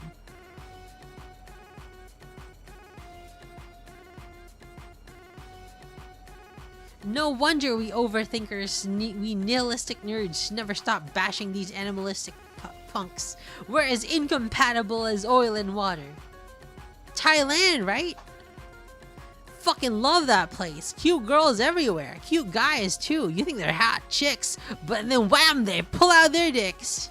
Well, two for the price of one. You know what I'm saying? Woo! Alright. Thank you. Thank you, Dokudami. Thank you very much, Dokudami-san. Wonderful conversation here.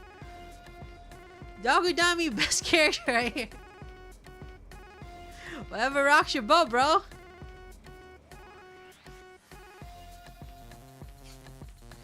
You get to play hella... Alright. You get to play hella loud music all night long, grab someone for a lay, and fall asleep right there. It's awesome. Thai people, they got the saying they got the saying they love, right? My pan rai. It means do whatever, man. It'll all work out. Those guys are pure optimists. So no matter what happens, they're happy. Yeah, mentality is everything. You have to put everything into perspective.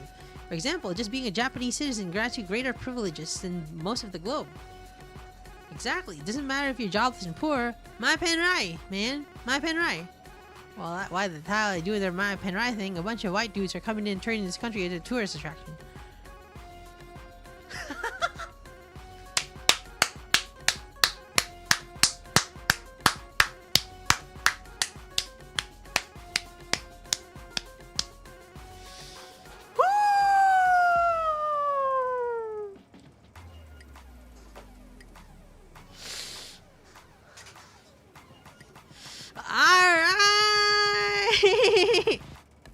Xenophobia!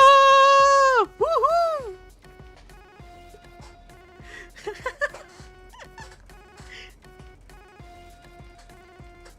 Xenophobia, baby!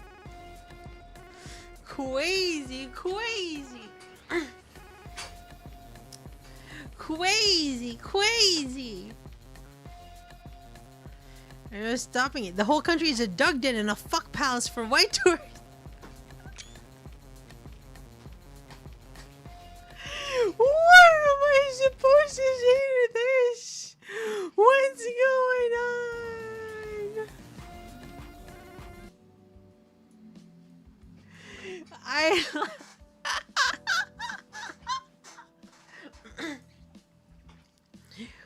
we have wild, wild, wild. Yeah, Nyarla, what's going on? Who let Nyarla cook? Who let Nyarla cook? Gentrification in tourism? Well, tourism, yeah, dude, Nyarla write a manifesto. Here's a VA. What's going on?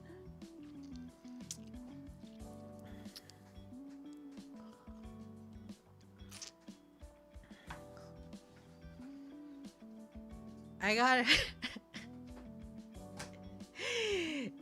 take a minute to think.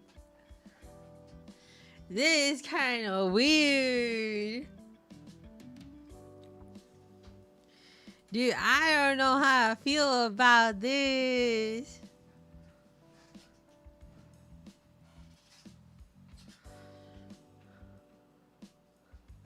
Now there's no stopping it. The whole country is a drug den and a fuck palace for white tourists.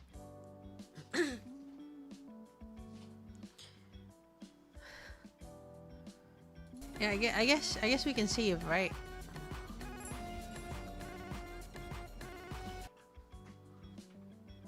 Thailand is a big country. Yeah.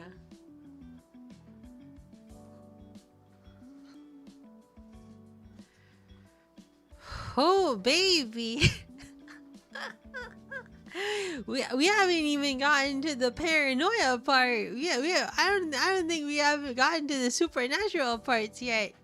This has all been Rose cooking a little bit overcooked.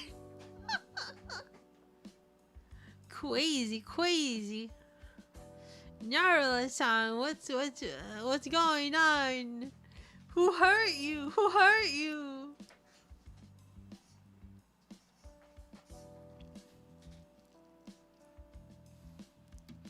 The dude is the supernatural. Alright, let me get some water and we'll be back.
Okay.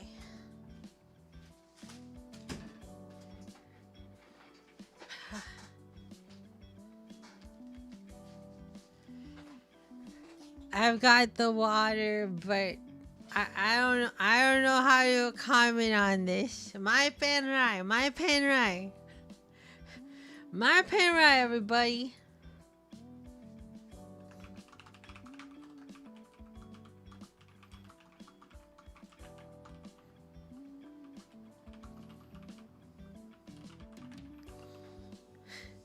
Hey Dav. Good morning. What does that even mean? They literally said it earlier. It means it'll all work out.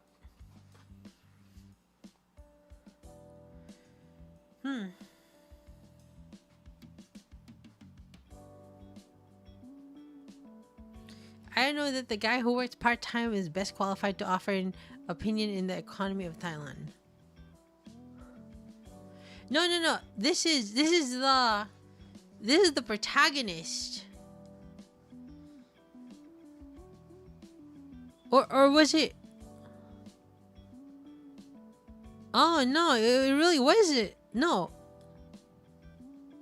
It really was the guy. You're right. It really was the guy. My pen right.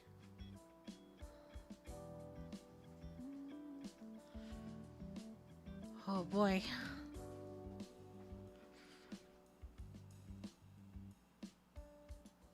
Let's my pen right out of here. You can't let people walk over you. You can't let people beat you because they'll take everything. You're saying there's someone you want to beat? God, I guess. Whoever was irresponsible enough to... Responsible enough to make this world so damn unequal. If I can make some money for doing very little, have some fun, live the good life, I can figure that makes me the winner of this stupid game. Make a little cash at this job, win more gambling, get rich, I'm set for life. I'll die and wake up to a big you win screen. Oh, Dev. That's cool. Assuming you do win more gambling. Assuming shit. Even if I lose, I'll keep going. It's important to lose a little. You gotta have something to aim for, something to keep you hungry. That's why I aim to win and take a little loss inside. What matters is to have a winning mindset. You never want to lose on purpose. You gotta keep fighting with all that you have. Keep losing and keep taking it easy. That's dumbass life philosophy there.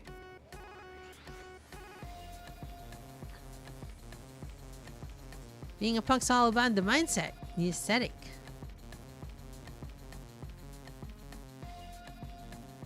Anyway, here's a vape with a little something extra in it. Guy in Thailand. See? Here comes the petty crime, not a care. Morality can fuck off. We got some time to kill. You wanna light it up with me? You just said you weren't gonna push anything. Dude, don't be such a buzzkill. Smoking along's no fun. But, hey, if you don't want it, that's cool too. Never hurts to try something new. Here, your turn. It's not even illegal. I mean, government doesn't know about it yet, so it's free regulated. I don't care what the law says. It doesn't really matter. We'll get fired if we get caught. Who's gonna care? Even if they see us on security camps, they'll think we're just vaping. Alright, let's vape. I'm too creeped out by the thought of my lips touching something he had in his mouth. You gotta inhale. You can go down to your lungs. Didn't like that. You'll get better with practice. It's supposed to happen now. You just gotta relax and enjoy it. Some people had a bad time on their first trip, but hey, my pen and I feel kind of woozy. Thank God for getting high. Only thing that makes these damn night shifts bearable. The cluck of the air conditioner falls into a rhythm that's oddly soothing to my ears. Auditory stimulus putting pressure to Blaine.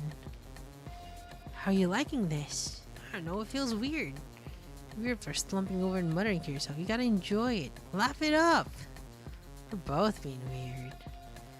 Even thinking is being too much of a bother. Some part of me wants to give in to this lethargy and let myself relax. Maybe Dokodami is onto something. Maybe no-brain approach is by far the easiest way to live.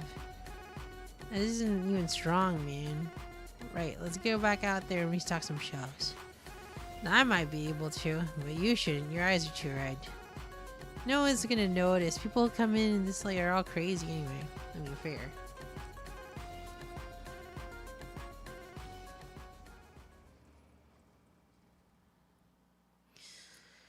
I manage, barely, to wobble through the rest of my shift at a snail's pace.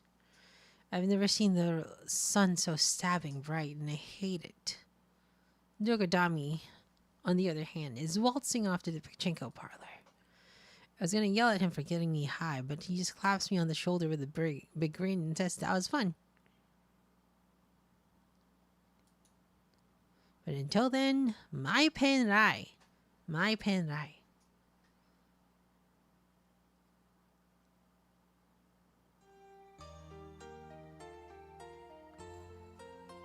You stayed out all night, Lee-chan.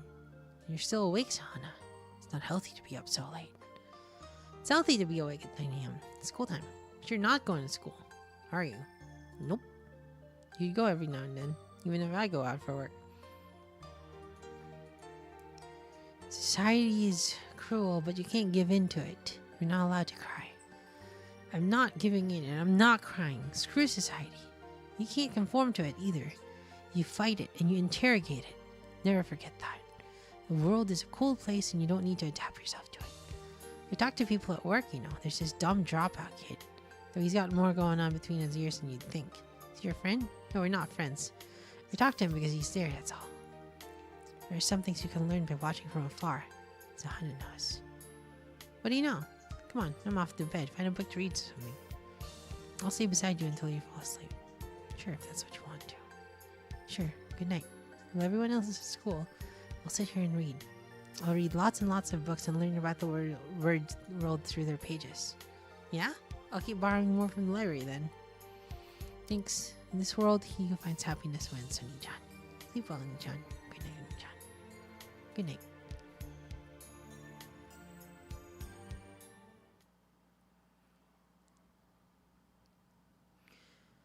I was really happy when you started writing, as plain as day that nothing else would fulfill you.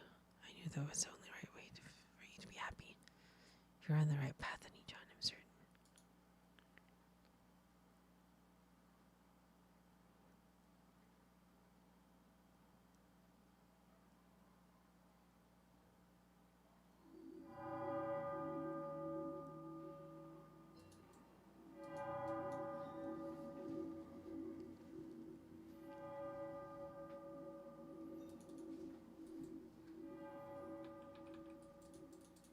Oh, you can't see him on this screen. What did we learn? Sometimes taking it easy is a good path.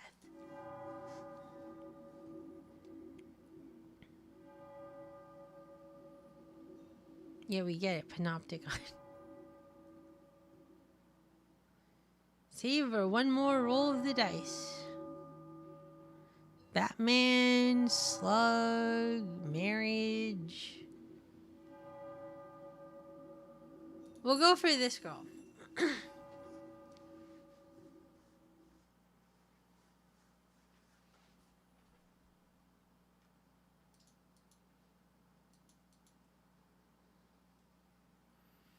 One little puppy.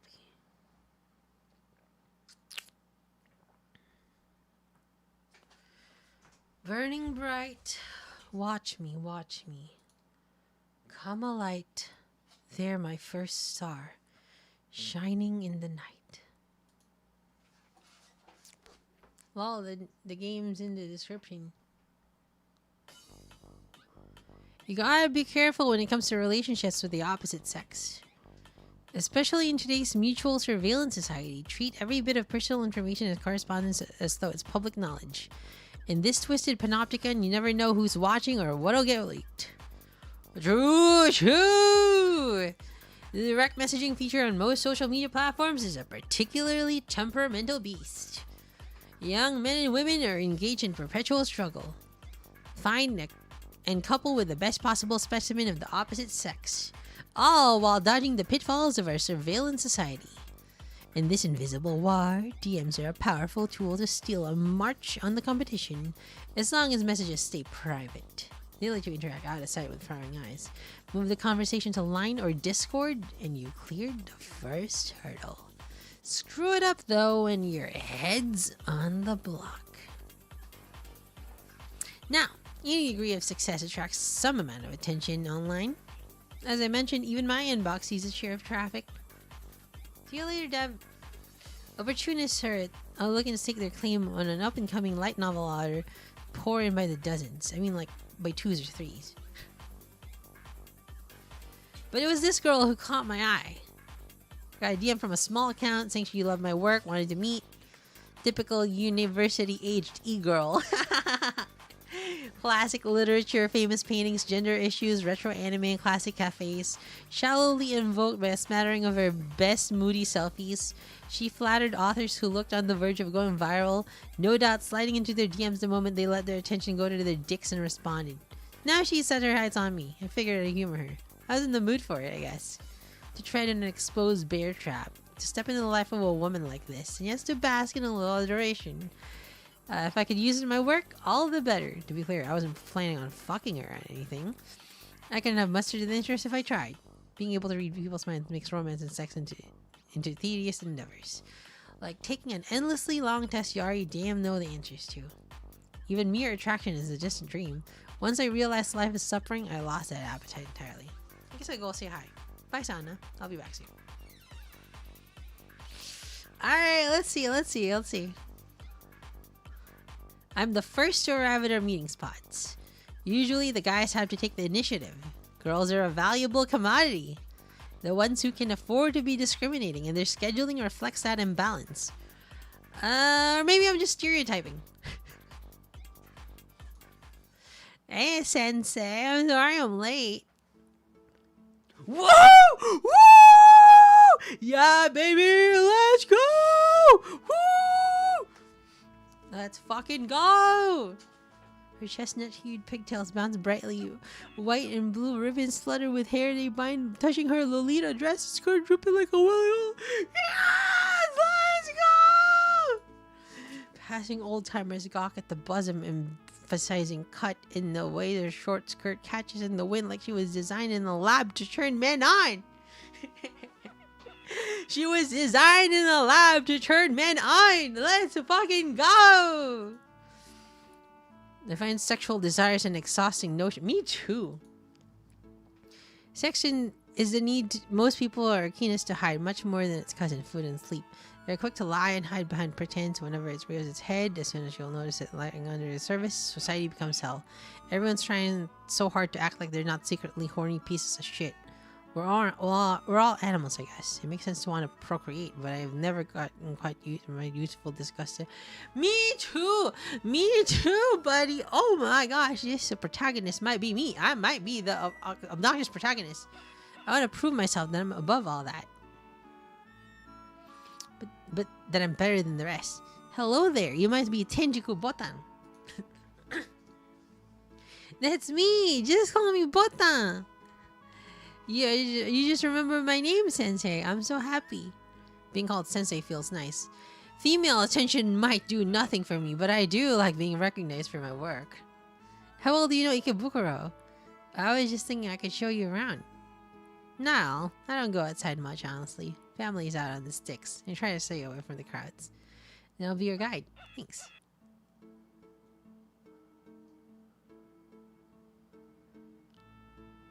Woo! Yeah, baby! Woo! This is taking over as Tokyo's otaku hub. A total for Joshi heaven. Collab cafes, community culture. I'm the lone wolf kind of otaku. I've never felt the need to advertise my interests. I like what I like, but I keep it to myself. I'm not compelled to share my thoughts or impressions. Look, they even got an arcade. Gotta milk those gamblers. Jesus. Oh, Sensei, you don't have to be so sarcastic. It's busy here, though. Let's go somewhere quieter.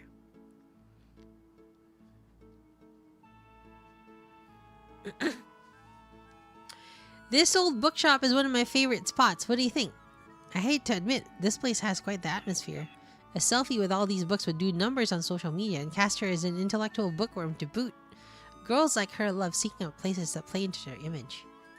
Maybe I'm being unfairly cynical. There's simple pleasure in being surrounded by rare books. What kind of books do you like? You want to know about me? That's so sweet of you. Right now I'm hunting for a rare art book. You're into art. Interesting. But I usually come into places like this to go through old school fashion mags. It's so fun to see what clothes were cool in the 80s and 90s. What do art and fashion mean to you? They let you live rather than just exist.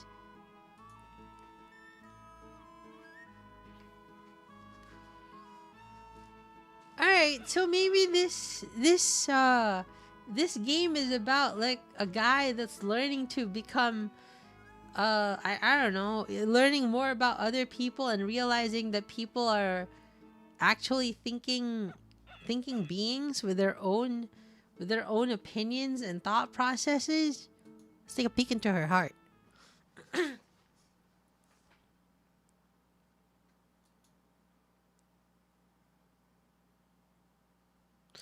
I close off my fine mundane senses and look with my sixth, an eye that can only see emotions.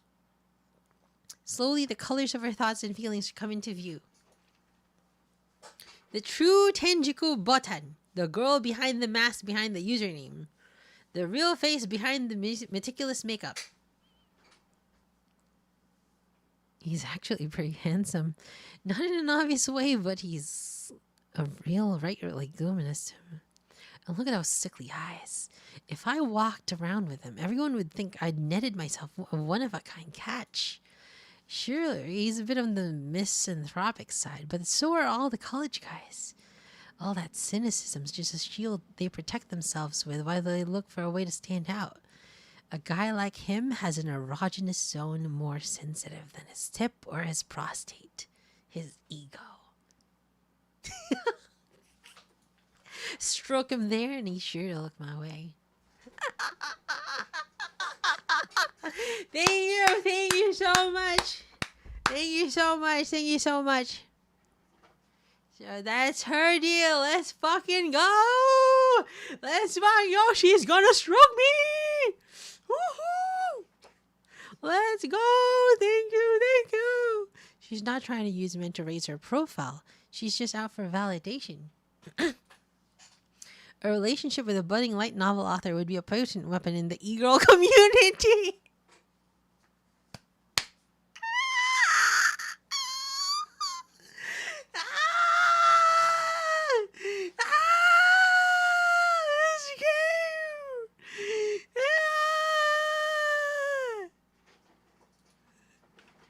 Oh, yeah.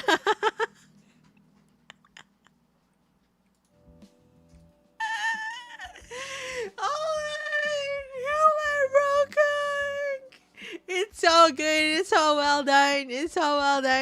Nyara. Why?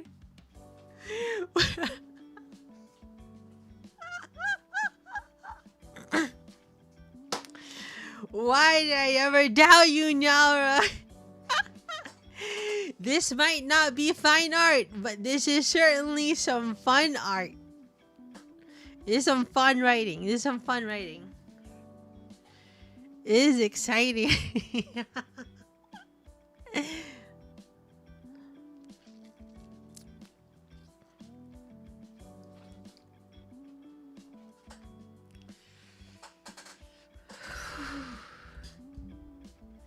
It's stressing me out, yo.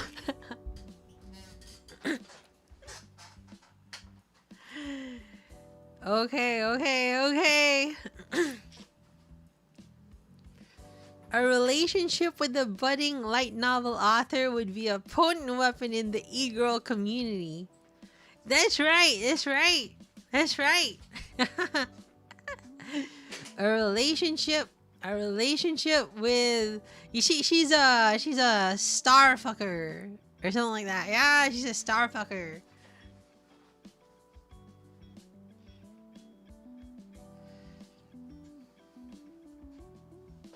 Oh boy.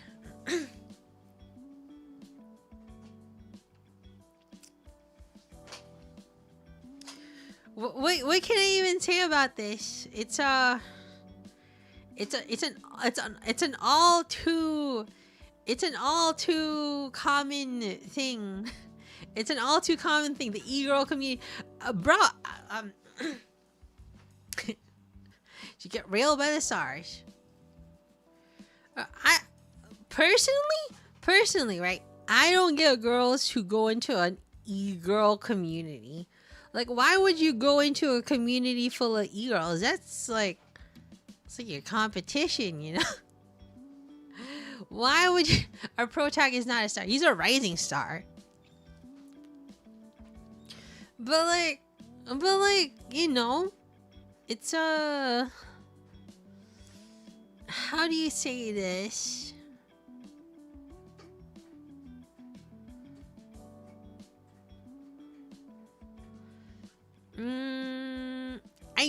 I know what she's saying. I know what she means. Hold on.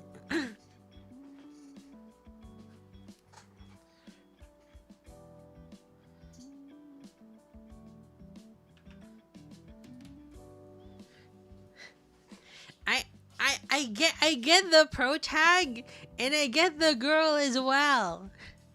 It's crazy.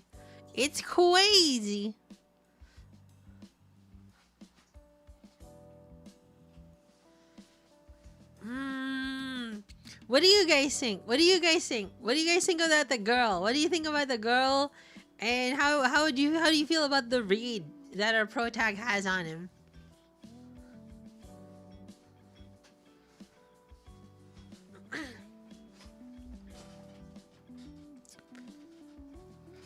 Stroke that erogenous zone, dude. He's sure to look my way, though. It does pique my interest. Does he like what he sees? Anyone his age would want me. Even an otaku trying to act like romance is beneath him. Oh my gosh! That's great.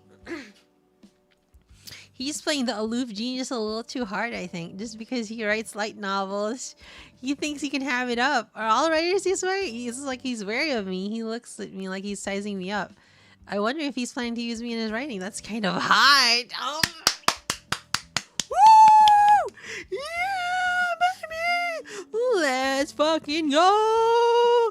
I wonder what he'd do if I put the sex appeal on full bass. Could I give him a glimpse of the lazy panties? Maybe once if we've had enough drinks, I could wrap myself around him and lace my fingers through his. I bet he'd loosen up once we got back to our hotel. Everyone does! Woo-hoo! Would he grab my boobs, stare all through my panties, and give it his her just and ravish me? Well, she's a regular girl in some ways.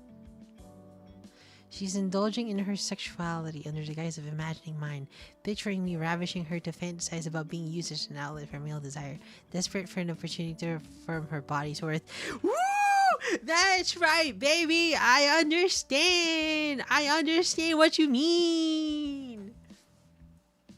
Let's fucking go! Projecting your own sexual desires onto guys! Let's fucking go!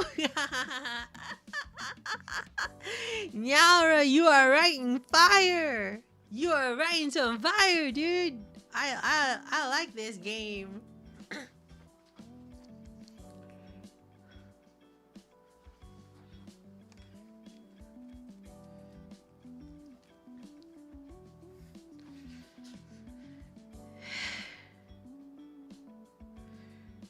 How do I explain?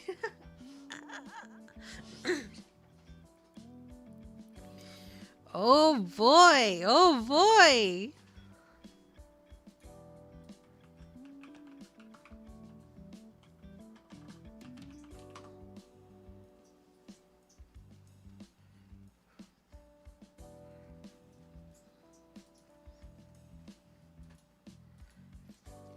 Hidden under that demure dress is a body burning with passion, but I won't be the one to feel her heat. The fantasy only lasts a moment. By itself, it isn't enough to make her succumb to desire. I think revulsion would still not. I should be disgusted that she got carried away.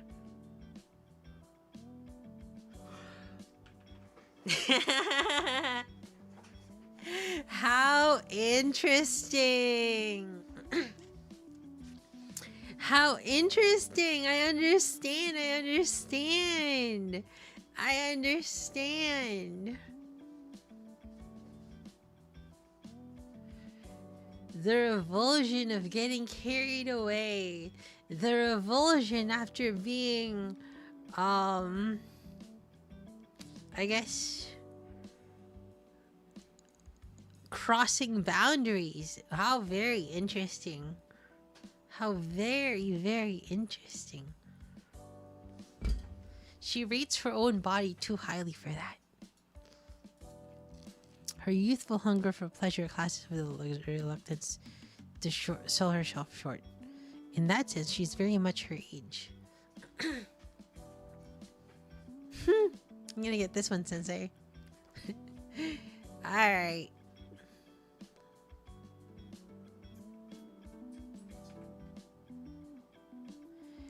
How interesting. Botan's number 2 Ikebukuro spot. A replica of a real Czech hotel. It's very fancy.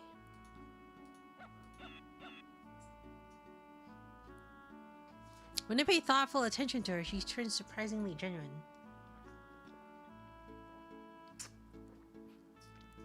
Oh, that's cute. You'll relax so much better when you're all warmed up. You succeeded so young, I bet you're struggling in the way the rest of us can imagine. If easing those burdens will help your writing, that's the least I can do as your fan is try. I thought I was embarrassingly amateur. I know these are just random girls' thoughts, but it just felt desperate. Like there's all this cynicism, but when you read between the lines, it's like crying out for affection. I just wanted to pick it up and hug it. I never felt, and I've never felt like that about a book before. I'm trapped in an unending hell. My ability is to see people's thoughts will bring me pain until the day I die. I wish someone could make it stop. But I won't find relief in others. People can never truly understand each other. The usual compromise is coexisting in ignorance, but my condition means that isn't an option. The only exception, perhaps, is family, Sahana. I'm cheering for you, Sensei. I'll always be cheering for you. Below the waist? What do you mean below the waist? Hair? Beneath the innocent guise, she burns with desire. There's nothing to be ashamed of. Everyone feels desire, men and women alike. Sexuality starts to feel less like part of you and more of a detached thing that happens on some sort of meta level. At her age, those impulses are bound to lead her into misadventure. Sooner or later, she'll end up crying into her pillow after someone's sexual urges exploit her. After many loves and many abuses, she'll grow into a proper lady with her head held high, perhaps. Only God knows what the future holds. Cutesy Lolita dress. Tasteful curves, soft body and slender figure. Someday, some other guy will come along who loves that body deeply. Someone who will take her flesh and soul in his arms, looking at her and only her forevermore. I hope she meets a faithful man someday. Someone who makes her porcelain skin blush ruddy pink. Aww. From beneath my sunless rock, I'll watch the happy couple skip off into the distance. Oh, I'll cry in anguish how sweet it must be to be human.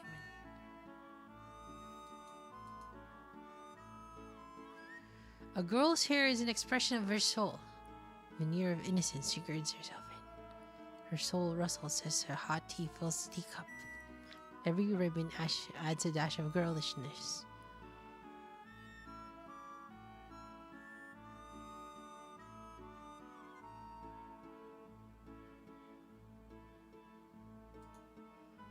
Eyes. Eyeshadow is distinctive, appealing red with a touch of sultry pink. Naturally lidded gaze has stolen plenty of hearts without even trying. Eye contact is at the heart of communication. Eyes touch, a mood sparks, and we mistake that instantaneous feeling for attraction, for love, for friendship. That's true.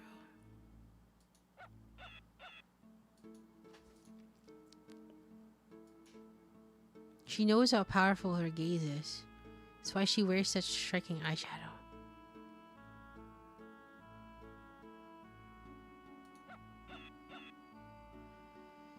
Subconsciously drawn to water, but her dewy lips are like dark pools are certainly appealing. Dogs like to lick their owners. Kissing is pointless. It's not even a sex act, but its pointlessness, it lets partners affirm their affections on a level beyond sexuality. Really? What flavors of male affection have those pink pale lips affirmed?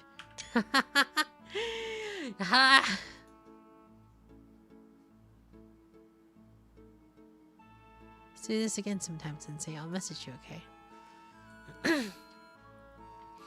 Come back and warm yourself back up. Take all those good and bad you could do to a delicate man, all those sights and memories and smells and emotions, pour them into writing a wonderful book.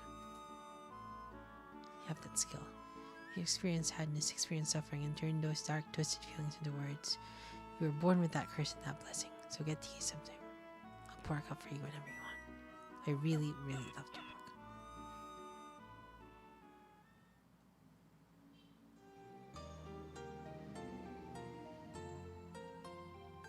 You meet up with a girl in Nichan? It's new. It's kind of spooky that you can suss that out. You smell different tonight. I'm so glad you're like other boys in some ways.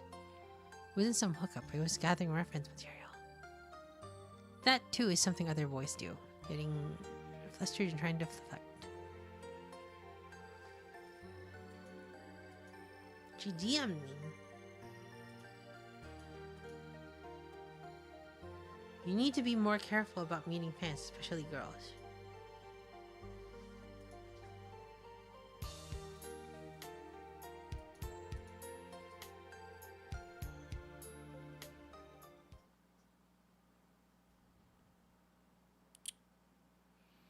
You won't ever cry, will you, Nichan? You see, tears are proof that the world has beaten you. I won't cry either.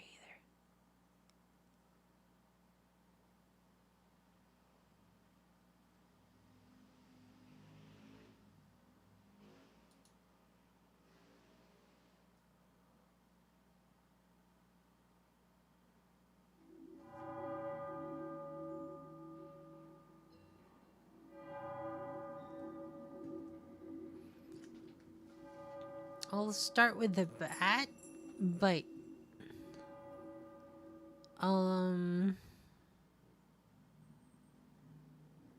critics are men who watch a battle from a high place, then come down and shoot the survivors.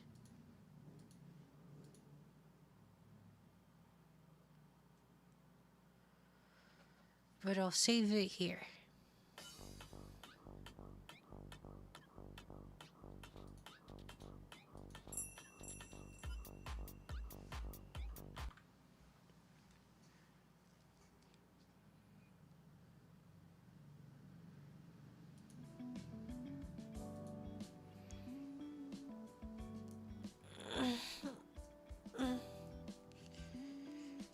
Oh boy. That was something. That certainly was something.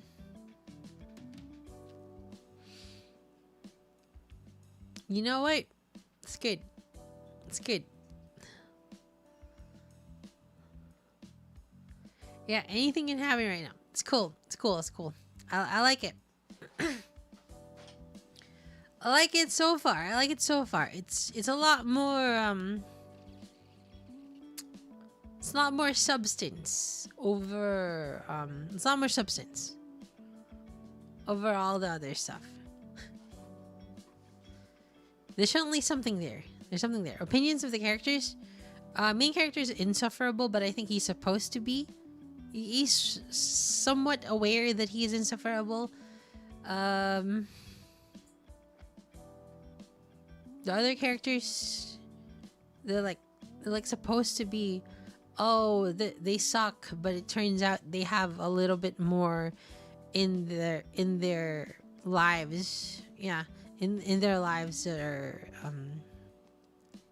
going on. It's interesting. It's interesting. I really like it. I really quite like it. Really, really quite like it.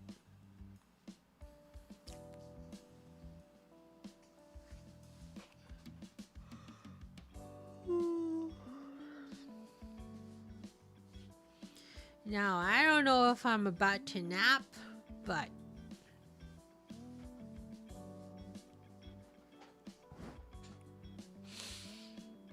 I will be back later. I will be back later for Adventures of Elliot. We'll play more Adventures of Elliot later, so don't sleep yet. Bye-bye. It's right. Thank you very much for attending this live stream.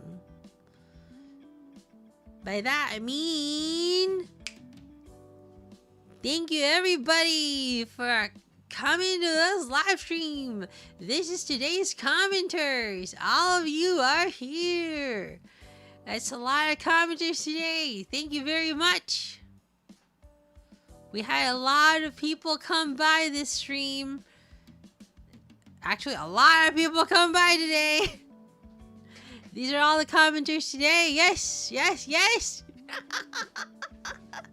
Mom, I'm on TV. And the newcomers, Down Legu, Dil Senpai, thank you very much for coming. Thank you very much for coming today. And to our beloved members, Alyssa, Changap, Andrew, Asheroth, Backgroundoids, D. Daniels, Dreams, Arman, Hindarl, Celine, Dajovu, Kodax, Chris, Friel, Mars, Myseltine, Chromi, Osh My Slosh, Reginald, S Dark, Slav, Supremacy, Wonder, Caleb, Weejock, what the heck am I doing? Y2K Bacon, and today's super chat. Thank you very much to Don Legu. Bye bye and not Horori.